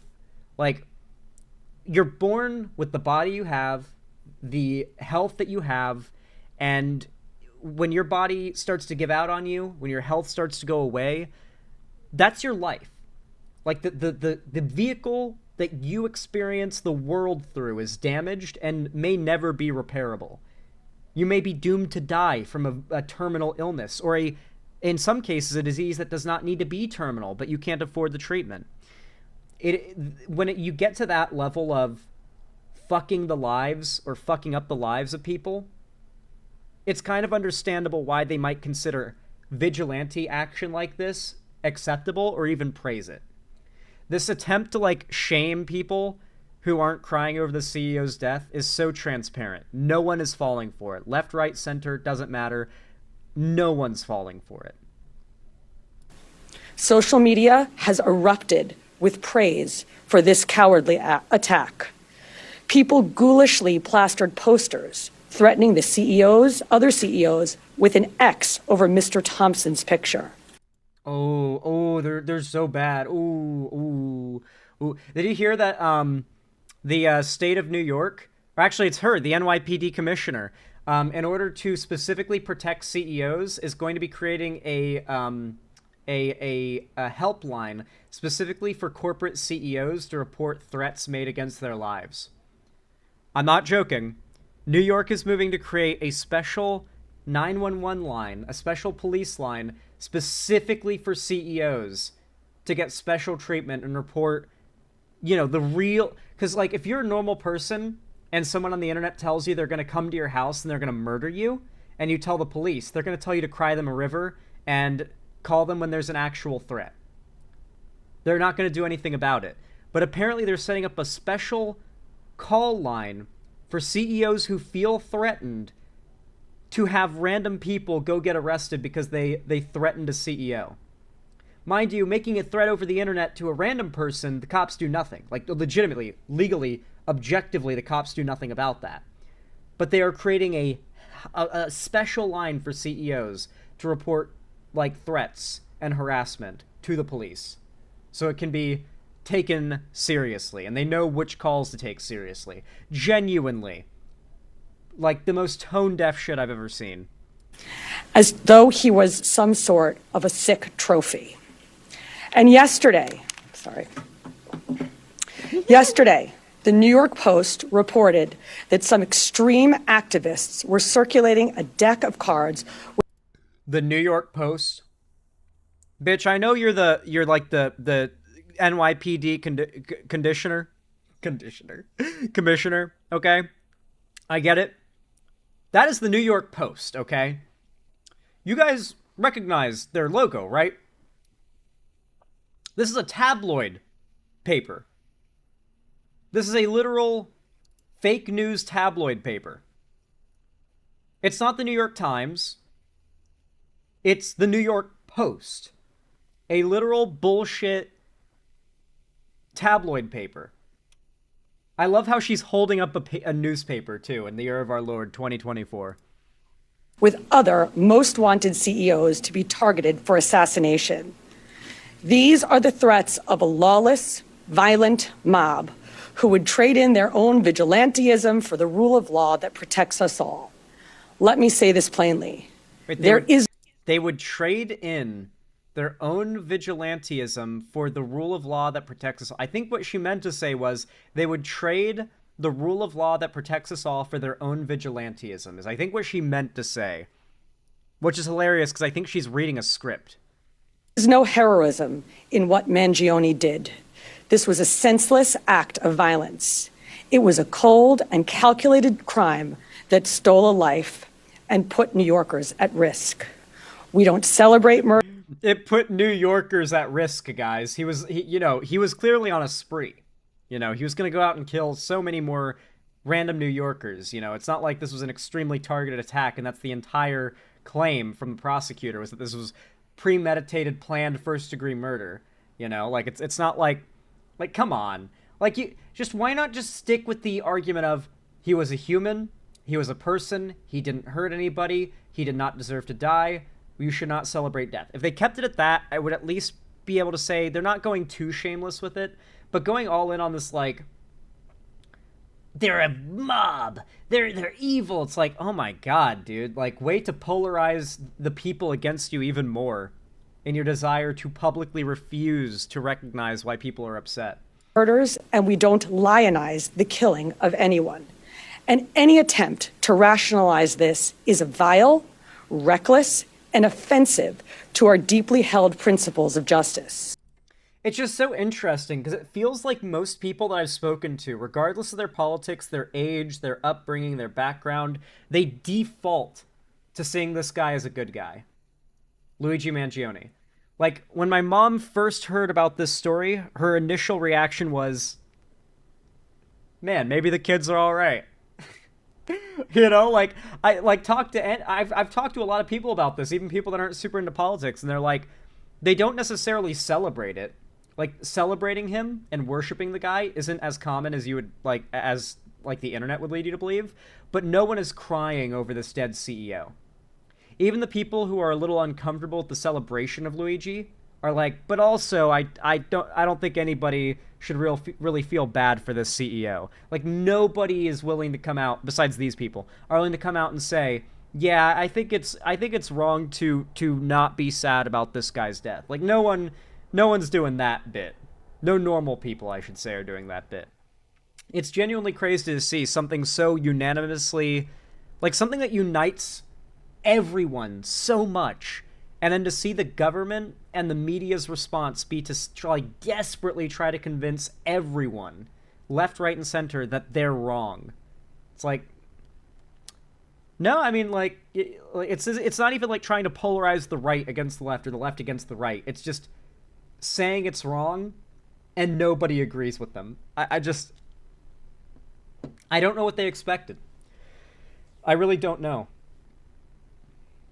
Yeah, it's really crazy to see, like, especially in, like, the comment sections of Matt Walsh and Ben Shapiro's videos defending the CEO, to see the left and the right hugging it out over hating the people, trying to convince you need to be sad over the death of the CEO.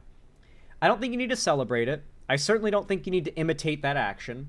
But let's be real. No one in their right mind is or should be sad about this CEO getting shot, okay? It's like you hear about, like, a cartel boss getting captured by a rival cartel and having his throat slit and his tongue made into a Colombian necktie, and you're like, you don't cry over it.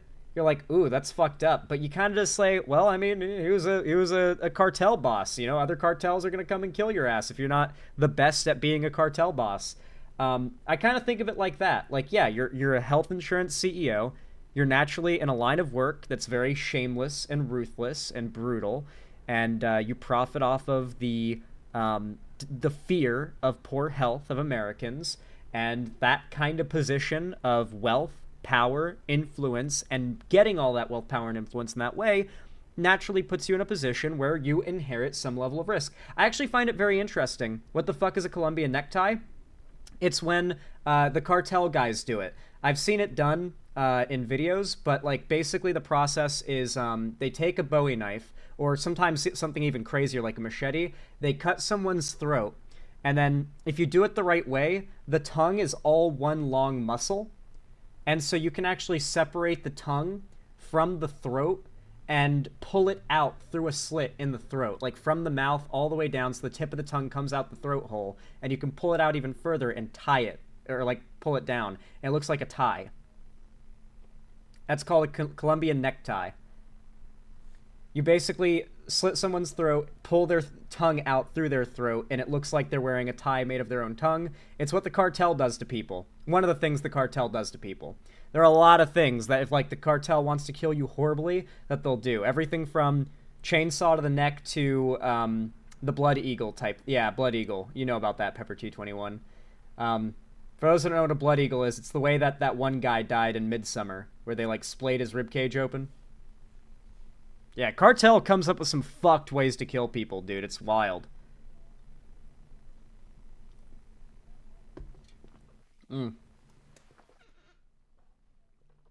That's wild, holy shit.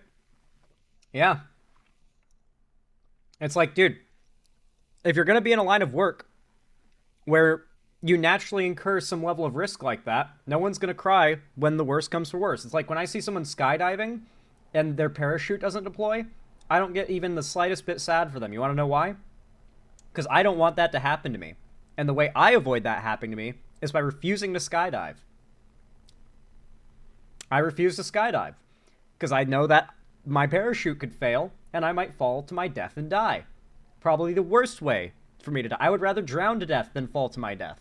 So, or burned to death. I would take burning, drowning, getting eaten alive, and I think even, like, there's quite a few awful, painful ways I'd rather die than falling. Because I'd die scared and afraid if I died falling.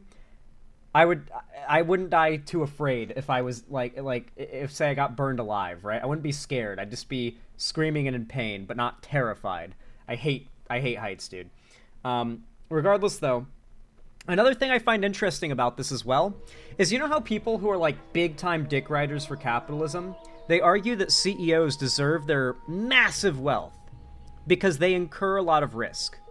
Now, to some extent, I agree with this argument. It is objectively true that as a CEO, or as, like, the business owner, the capital owner, you're incurring a lot of risk. You usually invest a lot of capital into starting a business, and even once you've made a lot of money, one mistake from you, one poor decision, one even tweet from you as, like, the CEO of the company could belly it up, kill your company, kill all your profits. You might have to file a company bankruptcy, and it could ruin you, right?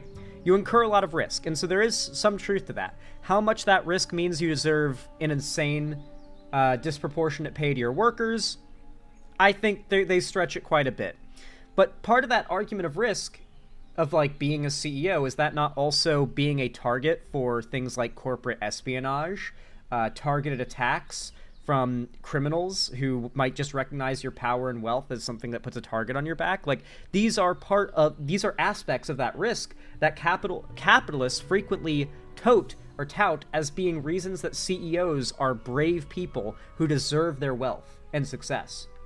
As a CEO, you risk people coming after you like this. You risk all your decisions possibly being the end of hundreds or thousands of employees' career. You know, there's all these arguments they make about how much work it is to be a CEO, how risky it is to be a CEO, how CEOs live hard lives or do hard work that makes them deserve their success and wealth.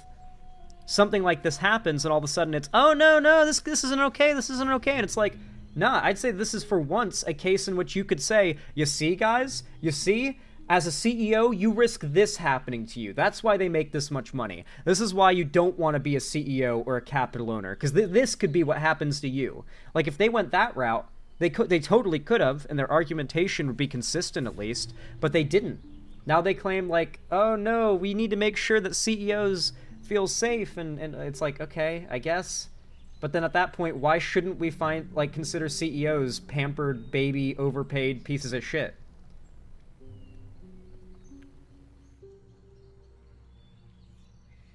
Damn, yeah, it sure is such hard work exploiting your way to a cushy seat on the backs of others few couldn't imagine. True. I still find it crazy that they're making a CEO emergency line before one for school shootings. Real. Holy shit, that is a good point. Remrad, that is a really good point. And honestly, I think on that point is where I'm going to leave this topic. If you guys enjoyed this segment, then please consider leaving a like, a thumbs up, or a comment. It really does help a lot. Likes and comments actually boost my channel and the algorithm immensely. They're totally free, and it really does help a ton and means a lot, so thank you to everybody who does that. Subscribe and ring the bell icon to turn on all notifications if you haven't already, so that YouTube actually tells you when I go live or upload a new video, because believe me, if you don't, they won't. And if you want to see more from me on other platforms, follow my social medias linked down below in the description too if you haven't already, including my Blue Sky and my Discord server. That's where I'm really popping off the most. That's where I'm most active too. And finally, if you want to support me directly, financially of course, to help me keep the lights on and a roof above my head here at the Xander Hall studio, then please, if you can afford it, consider donating, subscribing, or gifting a sub on my website, xanderhall.com/live, or support me through YouTube, Twitch, Streamlabs, Stream Elements, Patreon, or buy some merch through the Streamlabs link down below in the description. Regardless of how you support me though, I really do appreciate it, and as always, I hope you have a good one.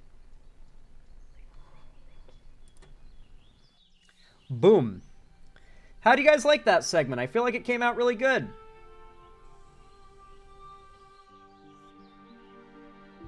Good seggy?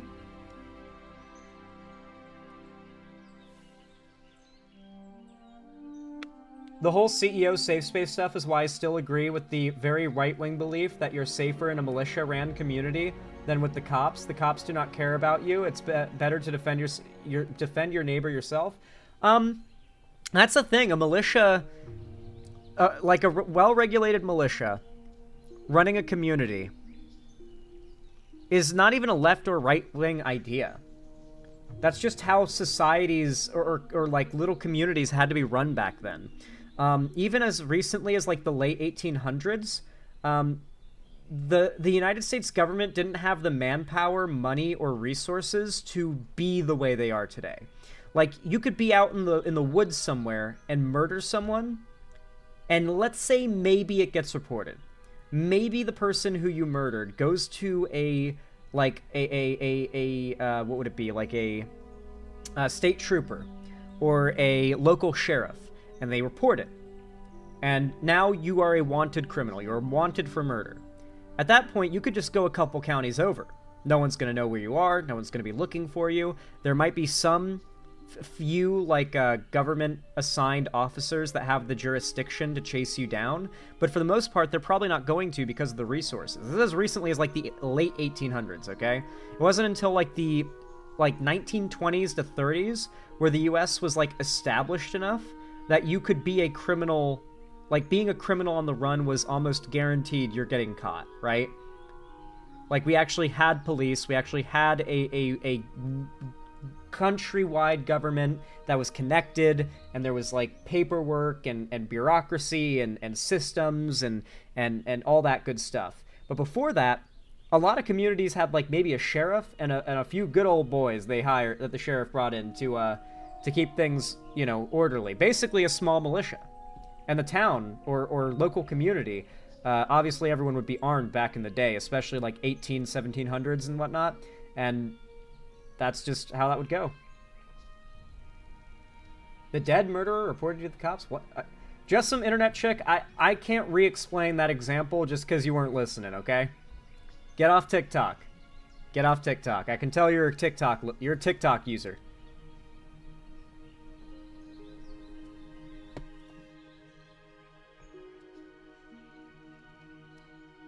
Listen, I can detect a short attention span from a million miles away. I've got such a good radar for that shit. Dude, oh my god, dude. Gen Z is so cooked. Gen Z is so fucking cooked. Okay. Listen, I don't want to be mean, alright? I don't want to be mean. One of my friends, little sibling, was hanging out in the voice chat of our, like, friend Discord as a guest. And they're, like, I don't even know how old, like 15 or 16 or something. And they were hanging out in the voice chat. And, you know, like, obviously we're not going to swear or say anything horrifically raunchy as we normally would because there is a kid in the room. But, man, the attention span thing is so wild to witness in real time. I joined that VC, and I'd recently gotten my buddy into Supernatural, okay? Great show, love it. He's really getting into it. So I joined the VC, and as I join, alright, my buddy, who's been watching Supernatural, says, dude, I just finished season 2. I just saw the thing with Sam. Now, he didn't say exactly what happens because you don't want to spoil. You know, I don't want to spoil either, so I'm not going to say what happens. I knew what he meant, though, and he knew that I would know what he meant. And so I immediately go, dude, yeah, I wish I was there. I can't believe I missed your reaction to it, man. Oh, fuck, that's one of the craziest episodes in the early show. You know, and so we're like going back and forth for a moment.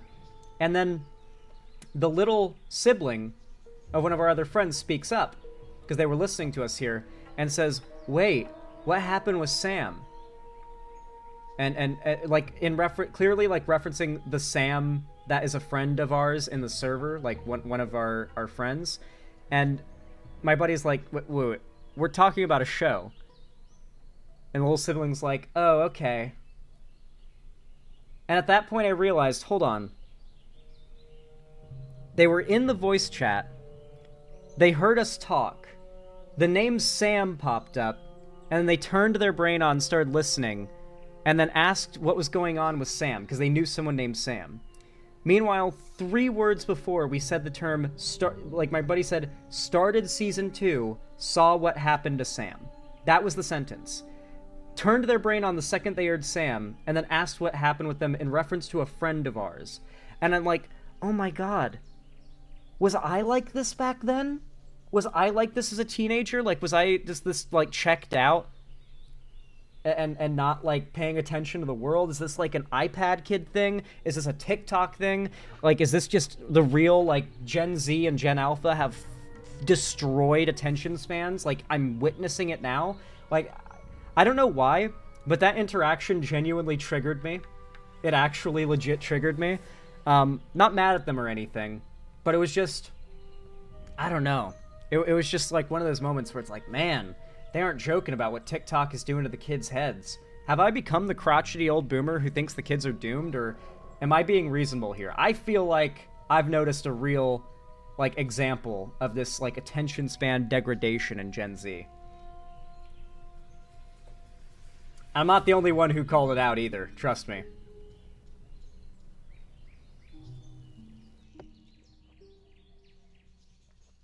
Hey Zan, what's your opinion with right-wing gun tubers? I just started to have my doubts on people like Brandon Herrera. Dude seems weird as heck to me, was curious. Oh. I've actually made a couple of videos about Brandon Herrera. Every time I've put one out, they always get, like, ratioed and bombed with hate. But my biggest Brandon Herrera video I made was about how when he was, like, 20-something, he did a video ad where he was both a member and the spokesperson for a Confederate heritage society. I think I can find it really fast, the video of him. Brandon Herrera, Confederate.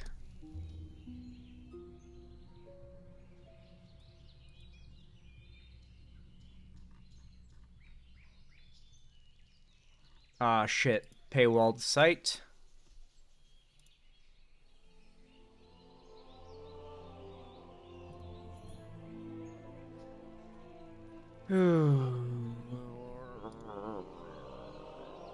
Where is it?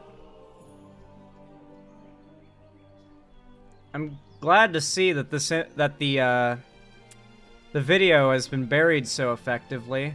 I guess my video on Brandon Herrera would be the best place to watch it.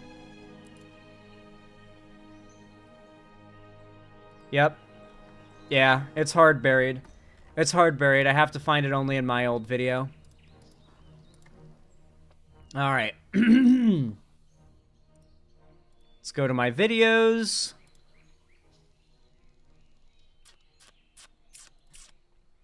Brandon. Here it is. Brandon Herrera loves the Confederacy.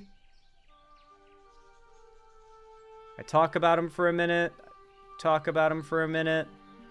And then here's the clip that, honestly, maybe this video wouldn't have gotten so much hate if I'd led with this clip. Because to be fair, I didn't show it till 9 minutes in. And I don't feel like a lot of people would have been willing to actually, like, watch this far if they didn't agree with me already by then. Confederate flag on it. It's a little crazier than that. Hi there, I'm yes, Brendan this Herrera is him. with Fayetteville Arsenal Camp number 168, and welcome to the SCV. The SCV, or the Sons of Confederate Veterans, is a historical honor society dedicated to preserving Confederate heritage and learning more about our ancestors who fought and died in the War of Northern Aggression. That's old me, not current me. My vape isn't that loud anymore. The age of 12 years old who has an ancestor who fought in the Confederate Army. So yeah, he calls it the War of Northern Aggression there. He talks about how you are eligible to join if you have any, like, people in your family who served in the Confederate Army in your lineage. He was literally the spokesperson for a Confederate Heritage Society where he made ads for joining, talking about how it was the War of Northern Aggression. But yeah, the response was obviously not very positive. Lay off the weed, man. Your brain is rotting. The soy. Oh yes, the guy with the last name Herrera likes the Confederacy. You are super smart. I'm glad you spent all that money on college. Not only do they claim a guy with the last name Herrera could never be racist or like the Confederacy, but they also think I went to college. There's so many assumptions made here. It's like wild how often they just make things up in their like gotchas. You are transgender. Claims to be pro-gun so people can defend their freedom is anti-Ukraine. You can't really make this... Okay, that's a fine comment. I'm the proud son of a Confederate veteran. The Morrill Tariff Act of 1861 passed and the Corwin Amendment was proved to be passed. So you got the pro-Confederate people commenting too. 90K subscribers in almost 10 years as a channel, and only 15K in 4 months. Nobody likes a liberal shill. 3 months ago. Now I'm at 100K subs. Anyway, well, I'm at 105K subs almost. But there you go. Good example of like the kind of response I get when I call this kind of stuff out. If you're ever wondering what like the hate comments I get are like, it's like I can't take people who don't like me seriously when they're that retarded, you know? Like everyone who hates me is such a unapologetic and blatant retard. It's like, oh, okay, so like no one's got anything on me. And so I ignore them because they're all retards. Rule for life. Be so based that you recognize logically that anyone who opposes you must just be an awful person because they have no good reason to oppose you. And then you can just kind of operate under the rules of anyone who doesn't like you. It's a red flag and they're a bad person. There you go. Live your life good, be a good person, and people not liking you will be a red flag. The only red flag you need. Brandon, Donut Operator, Demolition Ranch, they're all very right-wing, though at least Kentucky Ballistics makes an attempt to be apolitical on camera. Yeah. You know who, I really like in the realm of gun content? I think he's a pretty solid gun YouTuber.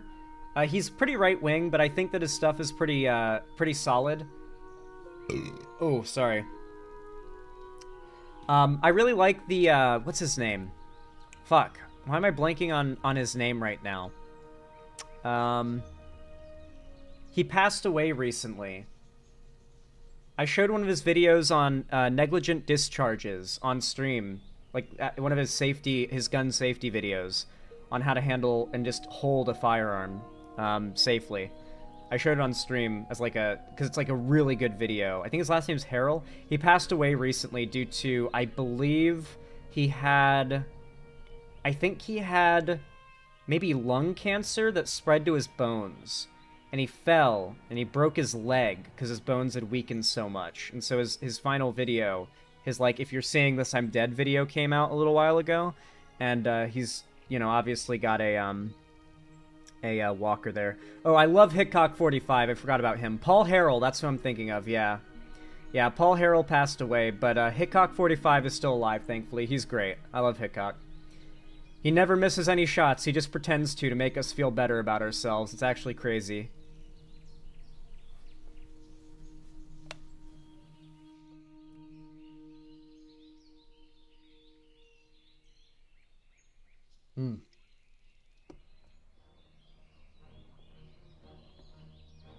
My gamers. Hypers in chat if you're a gamer. Because before I wrap things up for the night, I want to once again ask you all to consider, potentially, maybe, possibly, joining my classic World of Warcraft guild. They have just launched brand new, for the first time, fresh servers for the 20th anniversary that will, and this is what I mean by for the first time, progress from vanilla, first patch, all the way to, at the very least, he is Ride the Rails. Paul Harrell is dead. Just watch the video. Watch the, like, Ride the Rails. His family is uploading the videos now. He passed away. There might have been some old backlog videos they have to upload over time that he's in, but he passed away about 6 months ago, maybe. I'm already level 5 and playing while watching. Nice, Amy the Witch. That's awesome. Good shit. Welcome to WoW. Well, for those of you guys who have not joined just yet, I hope you consider it, because it goes hard. It's real fun. I've been having a great time leveling. I'm at level 42. The guild is made. We've got a lot of new people that have been joining. How much does it cost? $15. It's $15 a month, but unlike most subscriptions, you pay when you want to play. So, let's say you want to play starting today. You would pay to start your subscription, and you've got, it's $15, and that's 30 days. Now, if you, after like 25 days, get bored of the game, and you stop playing, it's not going to auto-charge you. It's not going to auto-charge you. $15 a month? Bloody hell. Well, that turned me right off. Well, sorry to see you go. You will not be playing games with us, I suppose. But, to those that are not going to get filtered, and are down to have one of the best gaming experiences ever devised, then hopefully you'd be down to join.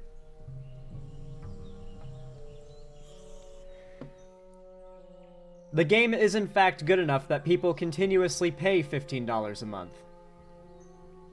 Yeah, no, not 15 bucks for that? Well, that's just fine, but you know, you're not going to be a part of the gaming events and stuff. Oh, speaking of games, I just lost the game. You just lost the game. Damn. Alrighty. Tried WoW before, but couldn't get into it. If you played modern WoW, like the current expansion, you played a different game than what we're playing. It's not even the same game. That's 80 minutes of work a month to play the game. Wow.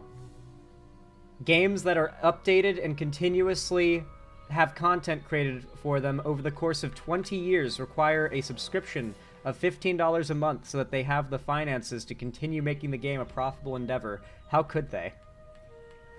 Obviously, a game that goes on for 20 years and continues running as one of the biggest MMOs in the world has to find a way to continue making money. It's not like they're constantly getting influxes of new players. MMOs are kind of falling to the wayside, and like there's a veteran like group of millions of players that continue to play it. What version of WoW was it in 2014 to 2015? That would have been Warlords of Draenor, which is considered like modern WoW. The peak of World of Warcraft is considered 2004 to 2008, or was it 2009? From the beginning of like classic WoW, which is what we're on right now, to the end of Wrath of the Lich King. Wrath of the Lich King is considered like when WoW stopped being good. Or at the Cataclysm, I should say, is when people say that WoW stopped being good.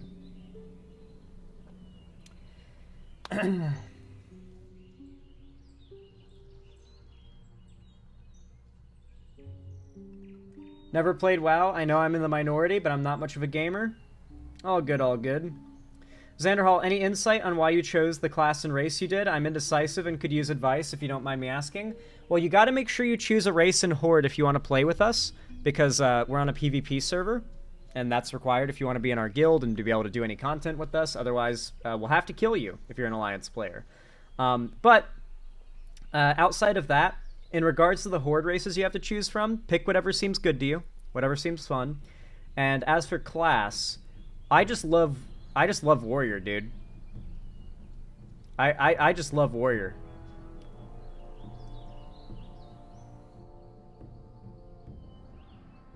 Best part is the subway thing between Stormwind and the other and Ironforge. Yeah, I love that thing. Well, like, here. Why people still play classic WoW 20 years later.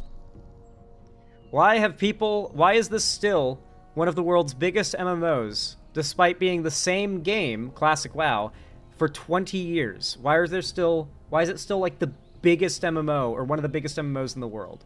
What is it about it that makes it so special? It has a ton of teenager hooked on violent computer games. He's playing. Here he does his little intro bit. Warcraft is still at the top of the MMO genre, but for many players, all of these changes made the game feel less like World of Warcraft. This left them yearning for a simpler time, a time more like 2004. Actually, you know what? Maybe a time exactly like 2004. Why don't we just go back to 2004? So finally, on August 26th, 2019, World of Warcraft Classic was released. And it came with one very simple but very important promise. No matter what, there will be no changes. And 5 years later, those servers are still there. No changes, almost exactly as they were at the end of vanilla almost 2 decades ago. That's a good character name, Slop Maker. So why the hell are people still playing this game?